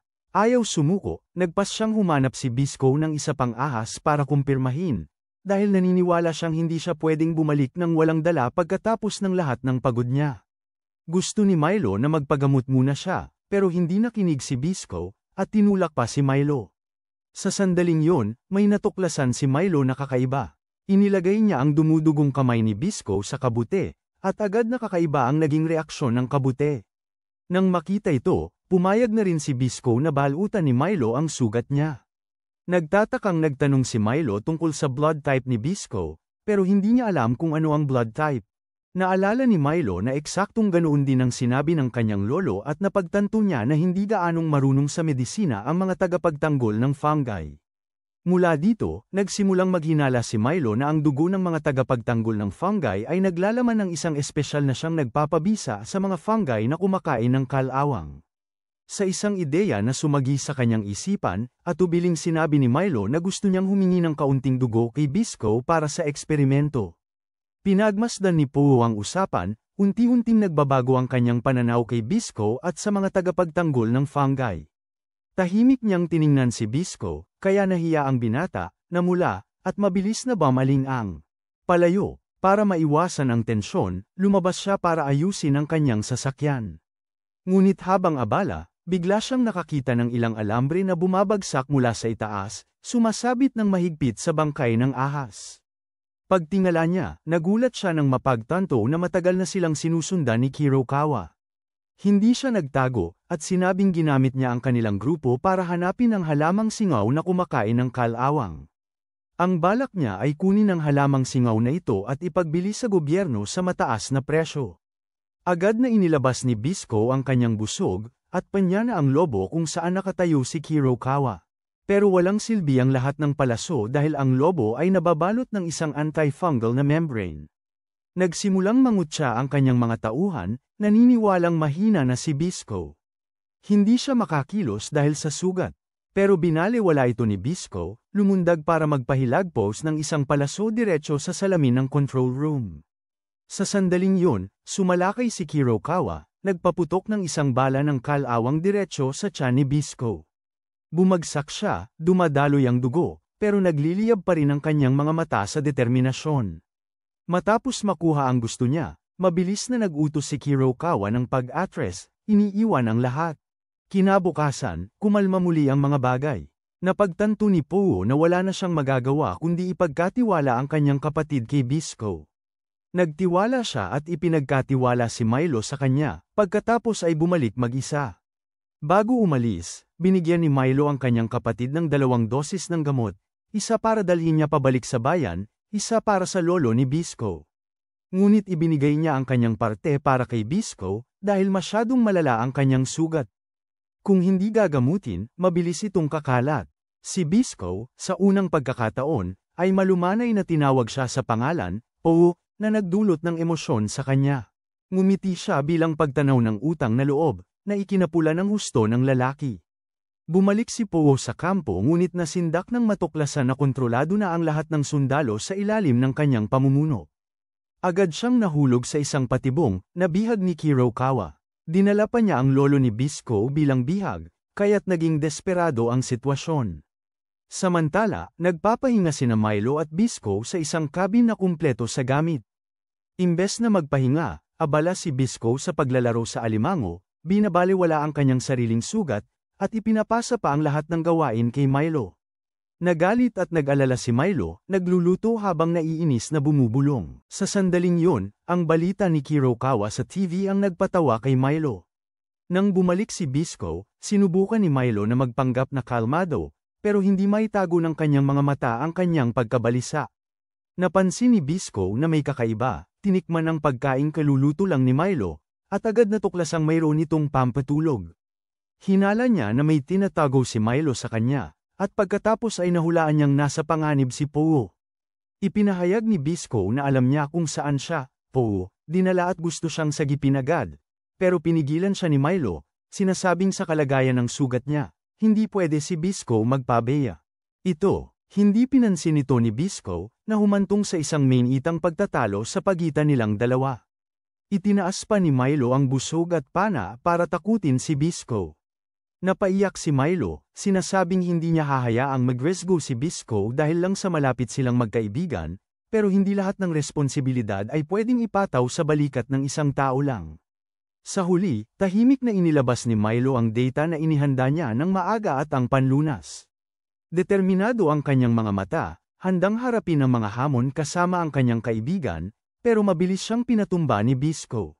Nadama ni Bisco na medyo naging marahas siya. Kung tutuusin, kasama ni Milo si Bisco. Sa isang saglit ng pagkawala ng atensyon, tinurukan ni Milo si Bisco, at pagkatapos ay nakatulog siya. Pagkatapos na maingat na ihiga ang kanyang kaibigan sa kama at takpan siya ng kumot, umalis si Milo ng mag-isa. Determinado siyang iligtas ang kanyang kapatid na babae at si Jabay. Nagpapahinga si Kurokawa sa isang marangyang silid, umiinom ng alak habang naglalaro ng baraha kasama ang kanyang mga tauhan. Ang mapusyaw na dilaw na ilaw na bumabagsak ay nagpadagdag pa sa kasamaan ng tagpo. Masyadong madali ang laro, kaya unti-unti siyang nakaramdam ng pagkabagot. Ang kanyang mapanuyang halakhak ay umalingaw-ngaw sa tahimik na lugar. Biglang, mula sa dilim, lumitaw si Milo, nakahanda na ang kanyang pana. Malamig niyang itinutok ito kay Kurokawa, puno ng galit ang kanyang mga mata. Hindi pa rin maalis sa isip ni Milo ang nakita niyang pagpapahirap sa kanyang kapatid, na sadya pang ipinalabas ni Kurokawa sa TV kahapon, ng buong linaw at walang bawas, kasabay ng malupit na banta na kung gusto niyang iligtas ang kapatid niya at si Jabay, kailangan niyang ibigay muna sa kanya ang sikreto ng fungi na kumakain ng kalawang. Nagngit-ngit si Milo, hinihingi na pakawalan muna ang kapatid niya bago pag-usapan. Pero ngumisi si Kurokawa, at mariing tumanggi. Naniniwala siya na kapag ibinigay muna niya ang tao, paano kung kunin ni Milo ang kanyang kapatid at tumakas? Sino ang pipigil sa kanya? Dahil wala nang ibang pagpipilian, napilitan si Milo na umarte, naglabas ng ilang mga bote ng gamot, nagkunwaring naghahanda ng isang formula. Si Kurokawa ay nagpakita ng interes sa simula, ang kanyang mga mata ay nagningning sa pag-iisip na magkakaroon siya ng walang limitasyong kapangyarihan sa kanyang mga kamay. Ngunit ang lahat ng ginawa ni Milo ay isang panlilinlang lamang. Nagulat si Kirokawa nang mapagtanto niya na ang lahat ay isang masalimuot na daya. Umusok ang test tube sa mga kamay ni Milo, isang makapal na pulang usok ang kumalat sa buong silid. Ang usok na ito ay naglalaman ng isang ahente na nakakapagpahina, kaya't ang malalakas na tauhan ay nanginig at bumagsak na walang magawa sa isang kisap mata. Hindi pinalampas ni Milo ang pagkakataon. Kasing bilis ng kidlat, panyanin niya ang bawat sundalo para pabagsakin, bawat tira ay eksakto. Pagkatapos, pumunta si Milo sa likod ni Kirokawa, hinugot ang kanyang kutsilyo, at paulit-ulit siyang sinaksak. Ito ang kanyang paghihiganti para sa dinanas ng kanyang kapatid. Sa isang sandali, akala ni Milo ay nagtagumpay na siya at makakaalis na, ngunit hindi pa tapos si Kirokawa. Madaling talunin. Sa likas niyang katusuhan, bigla niyang sinaksak si Milo sa likod ng isang nakamamatay na saksak. Bumuhos ang dugo, napatingin si Milo pababa na hindi makapaniwala, na pagtantong siya ay sinalakay pabalik. Hindi pa siya tumigil doon, gumamit din siya ng isang espesyal na pana upang barilin si Milo. Ang panang iyon ay naglalaman ng mga lason, na unti-unting kinokontrol ang katawan ni Milo, dahilan upang halos mawalan siya ng kontrol sa kanyang sarili. Si Kirokawa ay ngumiti ng masama, na nagbubunyag ng isang nakakagulat na lihim na dati siyang tagapagtanggol ng mga fungi, kaya naiintindihan niya kung paano sila gumagana. Sa pamamagitan ng isang formula ng fungi na kumakain ng kalawang sa kanyang kamay, siya ang magiging pinakamalakas, pinakamakapangyarihan. Malayo na lampas sa lahat. Inutusan niya si Milo na ibunyag ang sikreto, o kaya'y gagawin niya itong sunod Sanyaran tulad ng mga kawal na walang kaluluwa. Nagngit-ngit si Milo, binabaliwala ang banta, at talagang tumangging magsabi. Nagalit ng lalo si Kirokawa, naghahanda na magdagdag ng isa pang palaso. Mula sa malayo, biglang lumitaw si Bisco. Si Jabay naman ay nagkukunwariring walang alam para makahanap ng pagkakataon. Habang nakakulong, matalino niyang ginamit ang isang daga, gumawa ng solusyon para sirain ang kondado, nagbukas ng daan para makatakas. Nap-8 si Kirokawa, itinutok ang kanyang pana kay Bisco, patuloy na nanunuya. Nagprotesta pa rin si Bisco, kaya napilitan si Kirokawa na ibunyag na siya ang nagpakalat ng mga chismis na ang mga tagapagtanggol ng fungi ay nagkakalat ng kalawang para paghati-hatiin ang mga puso ng tao. Nang akmang babate na ni Kirokawa ang gatilyo, nabasag ang braso niya na may hawak ng crossbow dahil sa putok ni Bisco. Gayunpaman, tuluyan nang nawala ng kontrol si Milo, at aksidenteng nakabaril din, kaya nasugatan si Bisco. Sinamantala ni Kirokawa ang pagkakataon para pilitin si Milo na pumili. Kailangan niyang pumili sa pagitan ng pagbubunyag ng sikreto o paggawa ng aksidente na ikakasakit ng kanyang kasamang naglalakbay sa sarili niyang mga kamay. Sa ganitong kadesperadong sitwasyon, kinailangan na ni Milo na ibunyag ang sikretong nasa dugo ng mga tagapagtanggol na fungi. Ngunit si Kirokawa ay isang malaking panloloko. Sa sandaling malaman niya ang katotohanan, agad niyang ipinakita ang tunay niyang kulay, inuutusan si Milo na patayin si Bisco. Ang nakamamatay na pana ay lumipad, ngunit sa mismong sandaling yun, isinugal ni Bisco ang kanyang buhay upang saluhin ito gamit ang kanyang bibig at binalik ito. Tumama ang pana sa mata ni Kirokawa, dahilan upang siya ay sumigaw. Pagkatapos noon, labis na tumubo ang mga kabute sa kanyang katawan, kumalat sa lahat, pinilit siyang ihampas ang kanyang ulo sa kisame sa pagkabaliw. Lumabas na ang lahat ay dahil kay Jabay, ang dating maestro ni Bisco, na kumilos mula sa likod ng mga anino. Pinaganya niya ang mga halamang singaw upang kontrolin si Kirokawa, pagkatapos ay mabilis niyang nailigtas sina Milo at Bisco. Bago umalis, inutusan niya ang dalawa na tumakbo ng mabilis, habang siya ay muling nagpaiwan upang pigilan ang mga sundalo. Sa kabila ng pagtutol ni Bisco, nanindigan pa rin si Jabay na manatili, nagpapaputok ng mga pana at nagkakalat ng mga halamang singaw, na nagdulot sa mga sumasalakay na sundalo na malulong sa isang estado na parang gumagamit ng droga, kaya hindi sila makalaban ng maayos. Pagkatapos makatakas sa labas, nagsimulang manghina si Milo habang ang laso ng kalawang ay mabilis na kumakalat sa buong katawan. Ang kanyang katawan. Nakita niyang hirap huminga ang kanyang kaibigan, lumuhad si Bisco, labis ang kanyang pagkadama ng kawalan ng magawa at sakit na bumabagabag sa kanyang puso. Sa sandaling yun, sumugod ang tapat na higanteng alimango, tinaboy ang natitirang mga sundalo, pinuprotektahan silang dalawa. Kahit sugatan ng malubha, Hawak pa rin ni Milo ang kamay ni Bisco, nanginginig ang kanyang boses na nagtuturo kay Bisco na huwag hayaang masayang ang kanyang kamatayan. Si Bisco, sa sakit, ay bumagsak na lamang sa tabi ng kanyang kaibigan. Nagising si Milo sa isang malabong kalagayan. Sa isang maikling panaginip, nakita niya ang kanyang sarili na muling nakasama ang lahat ang kanyang kapatid, ang kanyang lolo, at mga kaibigan, isang maliit at masayang pagtitipo na puno ng tawanan. Ngunit ang larawang iyon ay unti-unting lumayo, dahan-daang naglaho na parang natutunaw sa hamog. Nagising si Milo na gulat, mabilis ang paghinga, tumutulo ang pawis sa kanyang noo. Ang kanyang buong katawan ay mahigpit na nabalutan ng benda, bawat puting piraso ay nakapulupot ng mahigpit kaya kahit kaunting galaw ay masakit. Ang kanyang mga mata ay natatakpan ng makapal na benda, kaya't parang nawawala siya sa sarili na para bang tuluyan na siyang nahulog sa dilim. Ang isiping baka siya ay maging isang bulag na tao tulad ng isang uri ng tunog alon na walang aninong paa. Monghe ang sumagi sa isip niya, kaya nang inig si Milo sa takot, naiisip ang buhay na walang katapusang paghihirap sa dilim. Sa tabi niya, nakaupo si Bisco, nag-iisip, pero may kalmadong boses, pinapayuhan si Milo na huwag masyadong mag-alala. Sinabi niya na nakakuha siya ng isang mahalagang kabute mula kay Pou at nagsasaliksik para makagawa ng gamot. Batay sa formula na iniwan mismo ni Milo, dali-dali niyang tinanong kung sinubukan na ba ni Bisco ito sa kanyang sarili. Umaasa na siya mismo ang unang magiging subok, pero ngumiti lang si Bisco, sumasagot na naging subok na siya sa gamot hanggang sa punto na ng pagkabagot. Sa totoo lang, sinadya ni Bisco na takpan ang mata ni Milo para itago ang katotohanan na ang sakit na kalawang ay nasa katawan pa rin niya, at hindi pa tuluyang nawawala.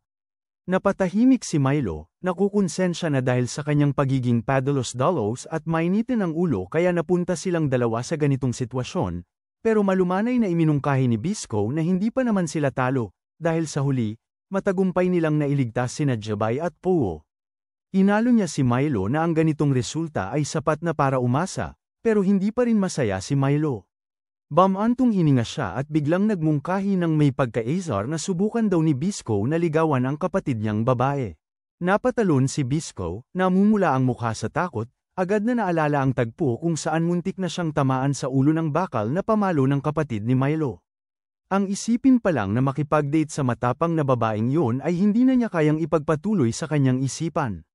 Humagalpak ng tawa si Milo, pagkatapos ay mahinang sinabi na ang kapatid niya ay medyo kahawig ni Bisco kahit matapang sa panlabas. Sensitibo ito sa loob at wala pang karanasan sa pag-ibig. Hindi lang yun, ang kapatid niya ay isa rin sa pinakamagagandang dilag sa bayan. Pagkarinig nito, hindi alam ni Bisco kung ano ang isasagot, bamulong lang siya at napakamot ng ulo. Nagtinginan sila at nagtawanan. Si Milo, dahil sa sobrang pagod, ay unti-unting nakatulog. Pinanood ni Bisco siyang mahimbing na natutulog, at nakaramdam siya ng pagsisisi. Hindi niya kayang manatili sa tabi ni Milo ng matagal, dahil nagiging pabigat siya at ayaw niyang mapaharap si Milo sa mas maraming panganib. Sa huli, gumawa si Bisco ng mahirap na desisyon. Maghihiwalay na sila rito para mas maging ligtas si Milo. Samantala, sa ibang lugar, patuloy pa rin si Kurokawa sa kanyang masamang plano. Dinala niya si Jabay sa isang lumang bodega, isang madilim na lugar na puno ng amoy ng kalawang at langis ng makina. Dito, walang emosyon na isiniwalat ni Kurokawa ang buo niyang plano. Kamakailan, ang kalawang sa hangin ay bumaba ng malaki at ang bilang ng mga nahawa ay unti-unting nabawasan din. Ibig sabihin, ang kapangyarihan niya ay nanganganib din. Kaya, binalak ni Kurokawa na lumikha ng artipisyal na hanging kalawang. Balak niyang tunawin ang isang higanteng halimaw na nababalot ng kalawang, pagkatapos ay gagamit ng mga bala ng kalawang para direktang barilin sa mga pinagmumulan ng hangin. Kapag humihip ang hangin na dala ang alikabok ng kalawang, ang buong lupain ay muling babalutin ng salot. Hindi pa siya nagtatapos doon, ipinahayag din niya na lilipulin niya ang mga ahas sa lambak na iyon, para hindi magkaroon ng pagkakataon na umunlad ang mga fungi na kumakain ng kalawang. Pinanatili niyang buhay si Jabay, sa pilitang pinabalik siya sa nayon ng mga tagapagtanggol ng fungi para hikayatin ang mga kabataan na magbigay ng dugo bilang materyales para sa paggawa ng gamot. Ngunit matatag na tumutol si Jabay, nagniningning ang mga mata, at bigla ang inihampas ang kanyang ulo sa mukha ni Kurokawa, na naging sanhi ng pagkabali ng kanyang ilong, at sumirit ang dugo. Agad na rumisponde ang mga gwardya para siya ay bugbugin. Sa kanyang galit, bumunot ng kutsilyo si Kurokawa, balak saktan ang mga daliri ng matanda para sumunod ito. Ngunit nanatiling matatag si Jabay, hindi nang inig sa takot. Nang malapit nang dumampi ang talam sa kanyang balat, isa sa mga sundalo ang biglang nagtaksil, tinaga ang tanikalang nakagapos kay Jabay. Binalingan niya at malakas na sinaksak ang binti ni Kurokawa, na nagdulot sa kanya ng matinding sakit kaya kinailangan niyang tanggalin ang kanyang maskara. Sa sandaling ito, lahat ay nagulat. Lumalabas na ang traidor ay si Bisco pala na nagbalat kayo. Hindi pinalampas ang pagkakataon, malakas na sumugod si Bisco, ibinagsak si Kurokawa, ngunit ang matanda. Nakatakas pa rin ang Fox kahit bingi, gamulong pababa sa basement. Nagulat si Jabay nang mapagtanto niyang nahawaan din ng kalawang si Bisco. Pero kalmado si Bisco, inutusan ng kanyang lolo na humanap ng paraan para sirain ang kanya ni Kurokawa, habang haharapin niya mismo si Kurokawa. Mahigpit silang nagyakapan, parang huling palm, bago tumalon si Bisco pababa sa basement para sa huling laban. Agad na inutusan ni Kurokawa ang kanyang mga tauhan na dalhin ang lihim na armas. Isa itong higanti na may problema sa pag-iisip, may hawak na baril, at nagpapaputok ng walang habas. Mabilis na panyanan ni Bisco ang paanan nito ng dalawang pana, na nagdulot ng pagsabog ng amag, dahilan para mahulog ang higanti sa nagbabagang magma sa ibaba. Naging tensyonado ang labanan. Nang naghahanda si Bisco na tapusin si Kurokawa gamit ang kanyang pana, natuklasan niyang kinakalawang na ang kanyang kamay at hindi na niya kayang hilahin ang busog. Tumawa ng mapanukso si Kurokawa, nagpapakita ng tagumpay, pero sumugod si Bisco, sinuntok siya sa mukha, at sinabing walang saysay ang pagtakbo. Hahabulin niya ito hanggang sa huli. Naglaban silang dalawa ng matindi. Kahit na maraming beses na nabaril, galit pa ring sumulong si Bisco, pinapatumba ang bawat tauhan. Pagkatapos ay sumugod para magbigay ng huling suntok na bamali sa mukha ni Kurokawa. Ang kamay ni Bisco ay duguan at kalaw-angin, pero hindi kumurap ang kanyang mga mata. Nagmadaling nagkarga ulit si Kurokawa, naghahanda para tapusin siya nang biglang lumitaw si Milo. Binitawan niya ang isang tumpak na palaso, tinanggal ang prosthesis na braso ni Kurokawa. Sinunggaban ni Bisco ang pagkakataon para kagatin ang kanyang leeg, pagkatapos ay idiniin siya sa tunaw na kalawang.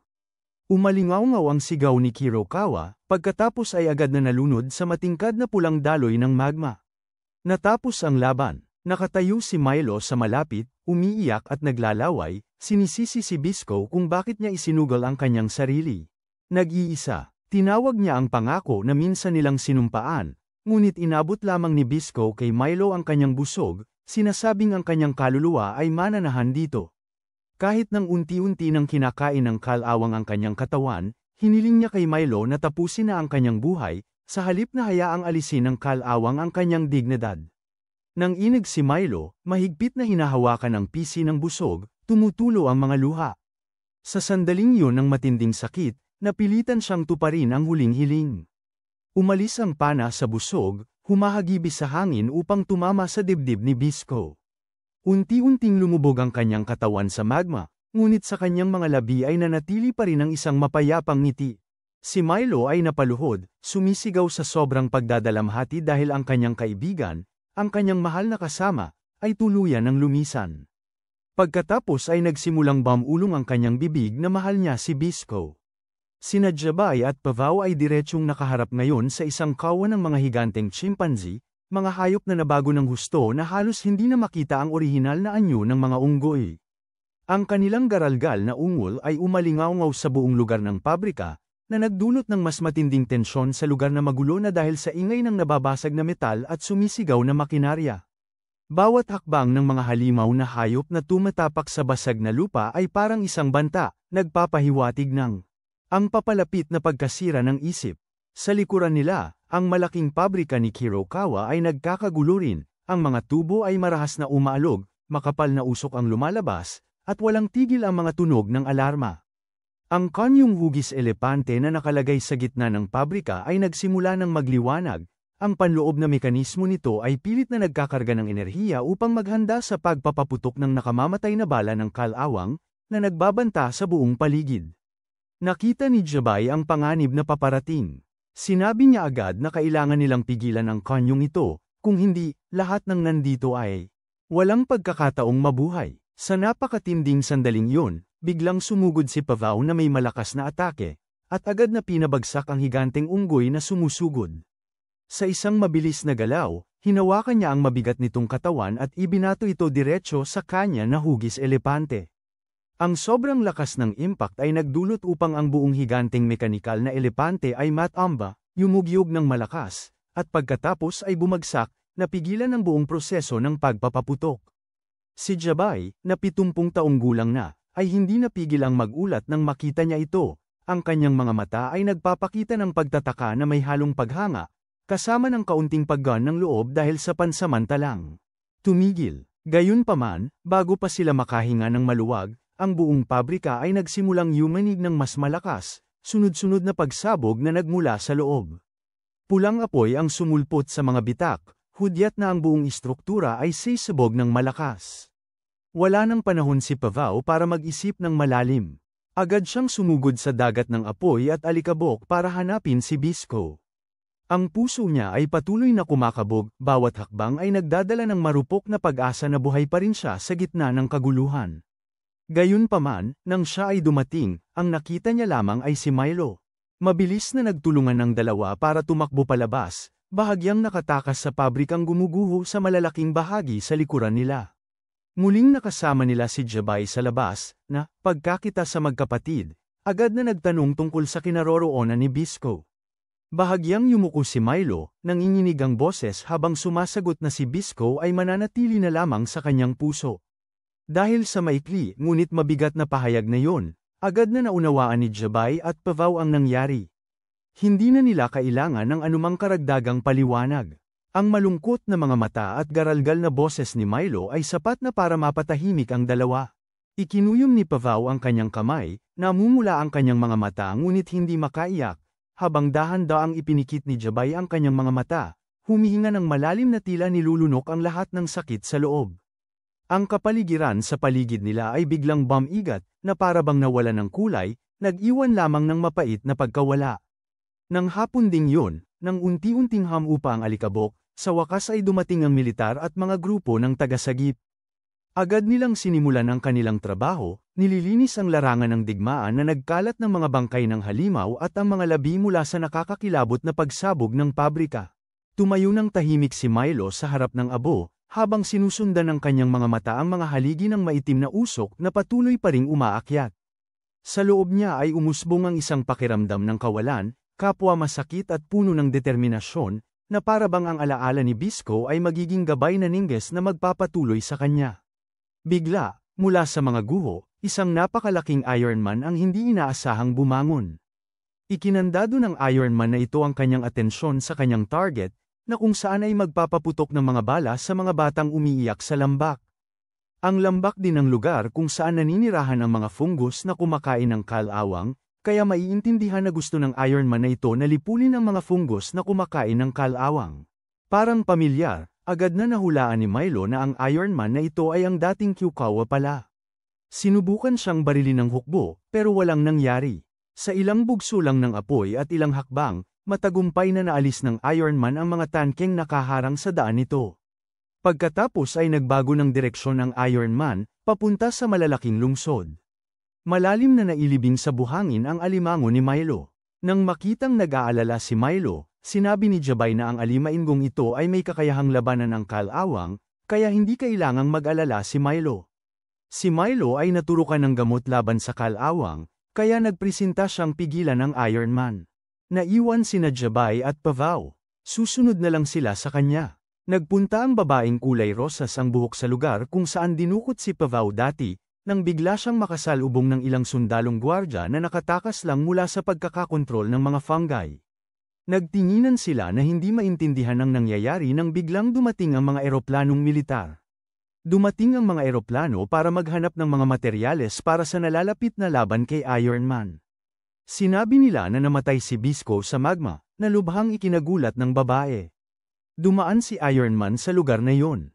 May kumpletong kagamitan ng hukbo para labanan ito, Ngunit kahit anong gawin nila, hindi ito ay walang saysay. Halos hindi man lang nasaktan ang bakal na tao. Kailangan lang nitong ibaling ang malamig nitong tingin sa hukbo, pumili ng target, at pagkatapos ay magbuga ng nakamamatay na kalawang. Pagkatapos ng sandaling yun, isang buong pulutong ang naglaho, natutunaw sa hiyawan ng takot.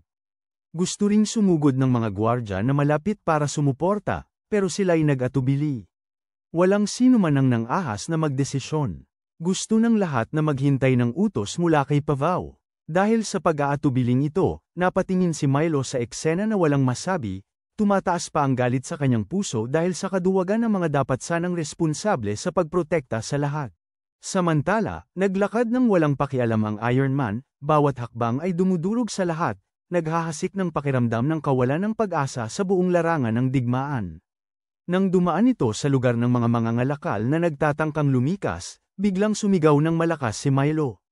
Tinawag niya si Kirk Awa sa mismong pangalan nito. Agad na huminto ang Iron Man, ibinaling ang ulo nito. Ang nagliliyab na pulang mga mata ay sumilay mula sa siwang ng maskarang bakal, pagkatapos ay itinaas ang braso nitong bakal, naghahanda sanang magpakawala ng nakamamatay na sinag ng laser. Sa sandaling yun, isang maningning na pulang ilaw ang pumaimbulog patungo kay Milo. Mabilis na umiwas ang kanyang katawan, gamulong para iwasan ito, ramdam ang init ng enerhiya. Damaloy na malapit sa kanyang balat. Hindi hinahayaang mahulog sa isang pasibong posisyon, binunot ni Milo ang kanyang pana. Mga espesyal na pana na puno ng fungal spores ang walang tigil na pinakawalan. Hindi tulad ng mga balang walang silbi, kayang sirain ng fungi ang armor ng Iron Man, mga bahagi ng metal na nagsisimulang kalaw-angin ng hindi pantay. Habang nagpapaputok, nang uuyam siya, nanlilibak, sadyang ginagatungan ng galit para makuha ang atensyon ng kaaway sa kanya. Lumilikha ito ng mahalagang espasyo para magkaroon ng pagkakataon ang mga kaalyado na sumalakay. Sa pinakamapanganib na sandali, isang malakas na tunog ang umalingaw-ngaw mula sa malayo. Lumitaw si Jabay, nakasakay sa likod ng higanteng alimasag. Walang pag-aalinlangan, sumigaw siya ng malakas, sumenyas kay Milo na makipagtulungan. Pareho silang walang tigil na nagpaputok, ibinubuhos ang lahat ng kanilang lakas sa Iron Man. Malinaw ang kanyang ideya, kailangan lamang nilang talunin at pabagsakin ito, at sila ay mananalo, mga palasong may dalang amag na kalawang ang bumuhos sa higanti. Gayunpaman, nanatiling matatag ang Iron Man, tila hindi man lang natitinag. Sa halip na hamina, umungal ito ng pagkalakas-lakas, mas malupit pa kaysa kanina. Bigla, inihagis nito ang kanyang ulo pabalik sa langit. Bahagyang nang inig si Milo, nilukuban ng pakiramdam ng di mapalagay. Sinasabi ng kutob niya na may gagawing masama ang higanti. Tama ang kutob ng protagonist. Pagkatapos ng dagandong, isang malaking bomba ng enerhiya ang inilunsad patungo sa himpapawid, at bumulusok pababa sa mismong ulo ng grupo ni Milo at ni Jabay. Pagkatapos, agad na napalayo ang buong grupo at napaligiran ng napakalaking apoy. Hindi maintindihan ni Puho kung bakit nagkataon na nakilala niya si Tyrol. Agad silang nagpasyang magtulungan, sumakay sa isang luma, ngunit matibay pa ring pulang kotse. Inaandar ang makina at dumiretso kung saan nakikipaglaban si Milo. Sa daan, ramdam na ramdam ang tensyon sa loob ng sasakyan. Si Tyrol, na laging may dalang iba't ibang materyales para sa pananaliksik, ay biglang naglabas ng isang detalyadong plano ng higanteng makinang tao na gawa ni Kirk Awa. Parang nanalo ng loto si Puho. Inabot niya ito para silipin, pero dahil sa kanyang medyo padalos-dalos at nagmamadaling kilos, nawala ng kontrol ang sasakyan, at muntik nang mahulog sa gilid ng kalsada. Hindi makapaniwala si Tyrol na ang taong ito na padalos-dalos ay kamag-anak ng isang taong kasing kalmado. Bilang Milo, sa isa pang pangyayari, nakatakas sina Milo at Jabay sa nakakakilabot na pagsabog kanina. Buhay pa sila, ngunit malaki ang naging kapalit. Malubhang nasugatan si Jabay sa binti at hindi na siya makagalaw ng mabilis. Maingat siyang tinulungan ni Milo na umupo, saka mabilis na nagbigay ng pansamantalang lunas, binendahan ang sugat para mapatigil ang pagdurugo. Habang nagpapahinga sila, nagsimulang magpaliwanag si Jabay, ang kalawang ay walang iba kundi pagkasira, sisirain nito ang lahat, pati na ang mga tao. Ang tanging makakalaban sa kalawang ay ang mga fungus na kumakain ng kalawang. Kinuyam ni Milo ang kanyang kamao at tumango. Pagkatapos, iniwan niya si Jabay sa mga kalapit na mga ngalakal para alagaan siya. Pinagbilinan silang mag-ingat, saka mag-isang sumakay sa likod ng higanteng alimasag. Alam na alam ni Milo na patungo si Kurakawa sa bayan, ang lugar kung saan siya may mga alaala kasama ang mga batang iyon noon. Kasabay nito, sa bayan, ang mga batang iyon noon ay balisang nagtitipon. Gusto nilang pag-usapan kung paano protektahan ang kanilang bayan, ngunit isa sa kanila, ang batang may headband, na mas makatutuhanan ng pananaw kaysa sa iba, ang nagsalita na nagpapayo sa grupo na hindi makalaban, mas mabuting umatras para iligtas ang kanilang buhay. Balang araw, magkakaroon pa rin sila ng pagkakataong makapagsimula muli. Dahil sa payong ito, nag-alangan ang buong grupo, at sa huli, pumayag silang tumakas. Bago umalis, hindi nila nakalimutang maglagay ng ilang simpleng patibong sa pag-asang mapabagal ang pagdating ni Kurakawa. Pagdating ni Kurakawa, napansin niya ito at agad na nagalit, umuungal at hinahabol ang mga bata. Nang makita ang panganib, buong tapang na nagpresenta ang batang pinuno na humiwalay sa grupo, nagpaiwan upang pigilan ang halimaw at protektahan ng iba, ngunit nang malapit na siyang tamaan ng nakamamatay na sinag ng laser, nakakagulat, isang patak ng maningning na pulang fungus ang pumutok, humaharang mismo sa harapan niya. Si Milo pala, mabilis siyang lumitaw, nagpapaputok ng mga pana ng walang tigil, sabay na lumalaban at sadyang nang uudyok para makuha ang buong atensyon ni Kuro sa kanya. Ang mga pana ay basang-basa ng spores na patuloy na dumidikit sa baluti ng makinang tao, nagkakalat ng pulang usok. Malaki ang bilis ni Milo dahil mayroon siyang higanteng alimango para suporta. Sa tuwing lunundag pababa si Milo, agad humaharap ang alimango para seluhin siya. Ang likod nito ay naging tuntungan para makagalaw si Milo saan man, umiiwas at sumasalakay rin.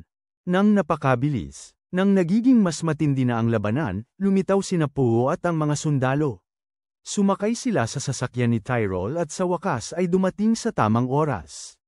Nang makita niyang buhay pa si Milo, labis na nagalak si Tyrol, akmang tatakbo papunta, ngunit itinaas ni Milo ang kanyang kamay upang pigilan siya. Kailangan nilang isantabi ang lahat upang mag-focus sa laban. Iginiit pa rin ni Milo na sumugod, determinado siyang pigilan si Kurakawa. Kinailangan ng grupo na kalimutan ang anumang pag-aalinlangan, at sabay-sabay na sumugod patungo sa lumang bayan. Naroon din ang mga babae at ang madam ng bahay aliwan, naghahanda para sa isang laban hanggang kamatayan. Ngunit hindi lang iyon ang banta. Dumating ang masamang balita na nagpakita na ang Iron Man. Habang papalapit, pinaandar nito ang malalaking propeller sa likod nito, naglalabas ng napakalakas na bugso ng maalikabok na hangin. Dahil sa lakas ng hangin, bumagsak ang mga eroplanong pandigma na parang tuyong dahon, kahit ang mabibigat na tangke ay tumaob, naging mga kalakalang bakal. Naging magulo ang buong larangan ng digmaan, kumalat ang kalawang, at walang nagawa ang lahat ng sandata ng tao. Sa kabutihang palad, dahil sa alimasag, nanatiling buhay ang grupo ni Milo. Nang hamampas ang nakamamatay na hangin, ginamit ng alimango ang buo niyang matabang katawan bilang pananggalang, ibinaon pa ang grupo sa ilalim ng buhangin para makaiwas sa kapahamakan. Nang umalis na si Kurakawa, saka lamang ito hamukay, ibinabalik ang lahat sa ibabaw. Walang oras para magpahinga, agad na nagturok si Milo ng mas maraming ipinagbabawal na gamot para mapanatili ang lakas. Ipinagkatiwala niya ang kanyang kapatid kay Jabay at sa iba pa, inuutusang ingatan itong mabuti. Para sa kanya, muli siyang sumampa sa likod ng alimango, hinigpitan ang kanyang pana at busog, determinadong habulin si Kurakawa hanggang sa huli. Samantala, itinuro ni Kurakawa ang Iron Man diretso sa pader ng lungsod. Isang sunod-sunod na atake ng kanyan mula sa hukbo ang walang tigil na bumaril, ngunit lahat ay walang silbi. Nag-iwan lamang ng bahagyang mga bakas ng paso sa baluting metal. Nang malapit na itong magpakawala ng mapaminsalang atake, lumitaw si Milo, nagpana upang hadlangan ito. Nakita rin ng mga tao sa loob ng lungsod ang tagpong ito sa pamamagitan ng live na pag-broadcast sa telebisyon. Nagsimula silang maniwala na ililigtas ni Milo ang mundong ito. Sumugod sa atake si Milo at ang alimango. Inilabas ng alimango ang kanyang espesyal na kakayahan, tumalon ng mataas na parang ibon, lumilikha ng pagkakataon para sa patuloy na nagpapana si Milo pababa, na nagiging sanhi ng makapal na pulang usok na umakyat. Gayunpaman, isang malakas na hampas mula sa Iron Man ay sapat na upang itumba ang alimango. Bumagsak si Milo, nanlalabo ang mga mata at unti-unting nawawala ng malay, ngunit mayroon pa rin siyang likas na kakayahan para mabuhay. Kahit nang mamamatay, kumilos pa rin ang kanyang katawan sa likas na ugali. Tumalon si Milo, gamit ang mga fungi bilang lundayan upang makakuha ng momentum para tumalon sa likod ng Iron Man. Paulit-ulit na sumaksak ang kutsilyo ni Milo sa matigas na bakal na balat nito, mayroong natanggal. Sa kanya, biglang bumaliktad ang Iron Man, sa isang suntok ay itinapon si Milo diretso sa pader. Matagal nang namaalam sa mundo ang isang normal na tao. Gulat at labis na nag-alala ang kapatid ni Milo para sa kanyang kapatid. Bigla, mula sa pinagupitan ni Milo sa makinang tao, inilabas ni Bisco ang kanyang kamay, muli siyang isinilang at nagbalik sa kanila. Parang hindi lohikal, pero dahil anime ito, tatanggapin na lang natin ito. Tumalon si Bisco mula sa makinang tao, lumilipad patungo kay Milo. Pagkatapos ay malakas niyang ipinahayag na siya ay nagbalik. Nang malapit na niyang harapin ang kanyang mga ninuno, narinig ni Bisco na tinatawag siya ni Milo. Hinawakan niya ang kamay nito, sinalubong ang kanyang kasamang sandata na akala niyang bumalik na sa mga ninuno. Labis na naantig si Milo. Sumiksik siya sa dibdib ni Bisco na may maluhaluhang mga mata. Sa sandaling ito, napagtanto ni Bisco na ang kanyang braso, na nawala dahil sa kalawang, ay bumalik at mas malakas pa kaysa dati. Nang nagiging madamdami na ang kanilang pagkikita, binigyan muli ni matandang Kurakawa ang magkasintahan ng isa pang abala. Binuhat ni Bisco si Milo para makaiwas. Mas naging malakas siya kaysa dati.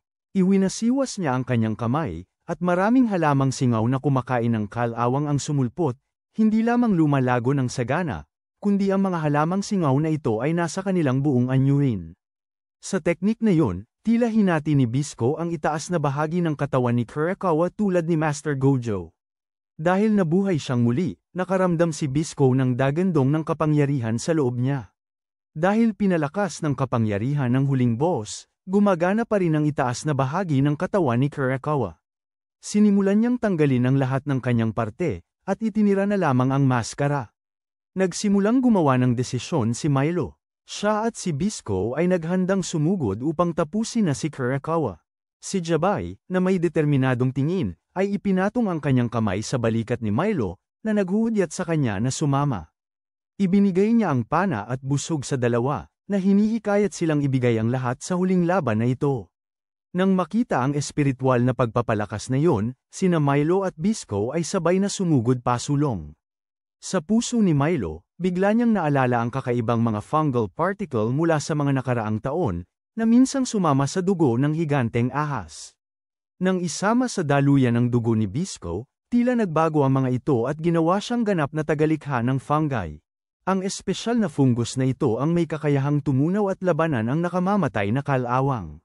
Hindi niya lubos na maintindihan ang pagbabagong yun, ngunit siguradong alam ni Milo na yun na ang kanilang huling pagkakataon. Casual na sagot ni Bisco na hindi pa nila kailangang lubos na intindihan. Basta lumaban muna at mag-isip na lang mamaya. Habang naghahanda ang grupo, biglang nagsimulang lumaki ng kakaiba ang katawan ni Kurakawa, ang baluting bakal ay umuungol at kumakalam. Taranta na tumakbo si Tyrol, sumisigaw ng babala. Sandali, huwag umatake, lumalaki ang Iron Man at malapit ng sumabog. Isang malakas na pagtama ngayon ang siyang magpapasimula ng pagsabog. Magiging abo ang buong lugar. Dahil sa babala, natigilan ang lahat. Walang sino man ang nang-ahas na gumawa ng padalos-dalos. Mabilis ang nagtayo si Bisco ng isang makapal na pader na gawa sa fungus para pansamantalang hadlangan ang agos ng kalawang na pinapakawala ni Kurakawa, at nanatili siya sa ligtas na distansya. Agad na hinimok ng lahat si Tyrol na maghanap ng paraan para malutas ito. Habang tumatakbo ang oras, nanginginig ang mga kamay ni Tyrol habang binabasa niya ang lumang aklat ng disenyo, hinahanap ang bawat linya ng teksto. Pagkatapos ng isang nakakakabang sandali, sa wakas ay nasabi niyang may isa lamang paraan, ang patayin ang nagkokontrol. Sa loob ng ulo ni Iron Man. Kapag namatay siya, titigil ang proseso ng pagsabog. Nang marinig ito, susugod na sana agad si Bisco, ngunit pinigilan siya ni Milo. Malinaw niyang sinabi na hindi sila basta-basta pwedeng magpaputok nang hindi muna natitiyak ang posisyon. Isang maling pagpana ay magiging sanhi ng agarang pagsabog. Habang nag-aalangan ang lahat, umungal si Powo at nagboluntaryo. Ngunit agad siyang pinigilan ni Jabay, iginiit na siya at si Bisco ang bahala sa mapanganib na bahaging ito. Umiling si Powo bilang pagtutol. Kapag masyadong malakas ang paghampas ng sipit ng alimango ni Jabay, maaari itong lumikha ng nakakagambalang mga alon na magdudulot ng sumabog agad ang buong katawan ni Kurakawa. Itinaas niya ang kanyang ulo, buong tapang na sinasabing nagsanay siya sa martial arts na nakabase sa lakas at magbibigay siya ng atake na tatagos sa baluti nang hindi sinisira ang katawan. Sisirain niya mismo ang kanyang maskara. Nang marinig ito, tumawa si Bisco, na nagsasabing bagbog na siya nito dati, kaya aaminin niyang malakas siya. Tiningnan siya ng masama ni Bisco, ngunit bago pa siya makakilos, sumingit na si Powo. Sinasabing sa malalim na boses na tumigil na siya sa pagiging sarkastiko. Nasa panganib siya. Sa kabila ng kanyang nakasasakit na tono, tumango si Bisco, at sa pagkakataong ito ay nagsalita ng tapat. Kung kaya niya itong gawin, kahit anuman ang gusto niya, ibibigay niya sa kanya. Hindi inaasahan, na mula si Powo, lumapit para magbigay ng mabilis na halik sa pisngi ni Bisco. Itinuring itong paunang bayad, natigilan si Bisco, habang si Milo ay napahalakhak, at buong pusong nangako pa na magkakaroon siya ng napakagandang asawa. Nang marinig ito, nagdahilan si Tyrol na naayos na ang usapan para umatras, umiiwas sa mapanganib na lugar. Sa huli, bahagyang itinulak si Powo ni Bisco at ng mga bantay. Sumisid siya sa mga nakamamatay na ilog ng kalawang, umiiwas ng maigi, tapos nagpakawala ng isang malakas na atake diretso sa maskara ni Kurakawa. May narinig na kalabog, nabasag ang patong ng maskara, pero kaagad pagkatapos, isang matinding ganting atake ang nagpabagsak kay Powo. Mabuti na lamang at nailigtas siya ng mabilisang paggawa ni Bisco ng mga fungi para seluhin siya, nahulog ang maskara, at inihayag ang tunay na anyo ng matandang Kurakawa. Agad siyang nagpakawala ng nakamamatay na sinag ng enerhiya patungo kay Powo, pero si Milo, kasing bilis ng kidlat, ay nagtayo ng pader na fungi bilang panangga. Hinugot ni Bisco ang kanyang pana, pero bawat palaso ay tinapatan ng matanda ng ibang sinag ng enerhiya. Sa panahong ito, tumalo ng mataas si Bisco, hinihila ang kanyang busog upang ibigay ang huling dagok. Hindi inaasahan, isang sinag ng liwanag ang dumapli sa kanyang mata, na nagpalabo sa kanyang paningin, halos tuluyang hindi makakita. Sa sandaling yun na buhay o kamatayan, sumugod si Milo para hawakan ng mahigpit ang tali ng busog para kay Bisco, sinasabi sa kanya na magtiwala sa kanya. Nagtitiwala sa kanyang kalaro, pinakawalan ni Bisco ang pana. Tumagos ang sinag ng liwanag sa ulo ni Kurakawa, pinapagana ang enerhiya ng fungi para kumalat. Maraming hibla ng fungi ang pumutok, lumalabas, kumapit sa kanyang katawan at sa bakal. Lalaking pumipiga ng mahigpit, tuluyang naduraj ang lahat sa isang pagsabog. Ang mga kalat-kalat na kalawang sa buong lupain ay nilamon ng mga fungi, tuluyang naalis. Sa dami ng fungi, mayroon na silang sapat na gamot para gamutin ang lahat ng may sakit sa buong bansa. Ang mga bakas ng kalawang sa mukha ni Powo ay tuluyang nawala. Si matandang Jabay ay napabuntong hininga ng maluwag, masayang napagtantong buhay pa si Bisco, bagamat walang malay at nagpapahinga. Pagkatapos ng labanan, umupo si Milo sa tabi ni Bisco, mahinang pinapangakong hindi siya iiwan. Nanahimik si Bisco, ngunit ang kanyang determinadong mga mata ang nagsilbing pangako. Pagkalipas ng ilang panahon, ang lahat ng tao ay nakatanggap ng libreng bakuna, at ang sakit na kalawang ay tuluyang nawala. Si Powo ay opisyal na naging bagong tagapangulo ng komite, naninindigan ng matatag upang protektahan ang mga nagtatanim ng halamang singaw. Samantala, sina Bisco at Milo ay patuloy na nagbalat kayo, palihim na dumaraan sa mga checkpoint, dahil sila ay pinaghahanap. Ang tiyuhin na gwardya na nakakakilala sa kanila noon ay nagkibit balikat, hinahayaan silang makaraan, dahil sa puso niya, sigurado siyang ang dalawang ito ay mga bayani. Mula noon, nagsimula ang dalawa sa isang pakikipagsapalaran ng magkasama. Ginugol ni Bisco ang oras sa pananaliksik at pag-aayos ng kanyang katawang may kakaibang katangian, habang si Milo naman ay ang kasamang pinagkakatiwalaan sa kanyang tabi. Silang dalawa ay isang hindi matatalong pares.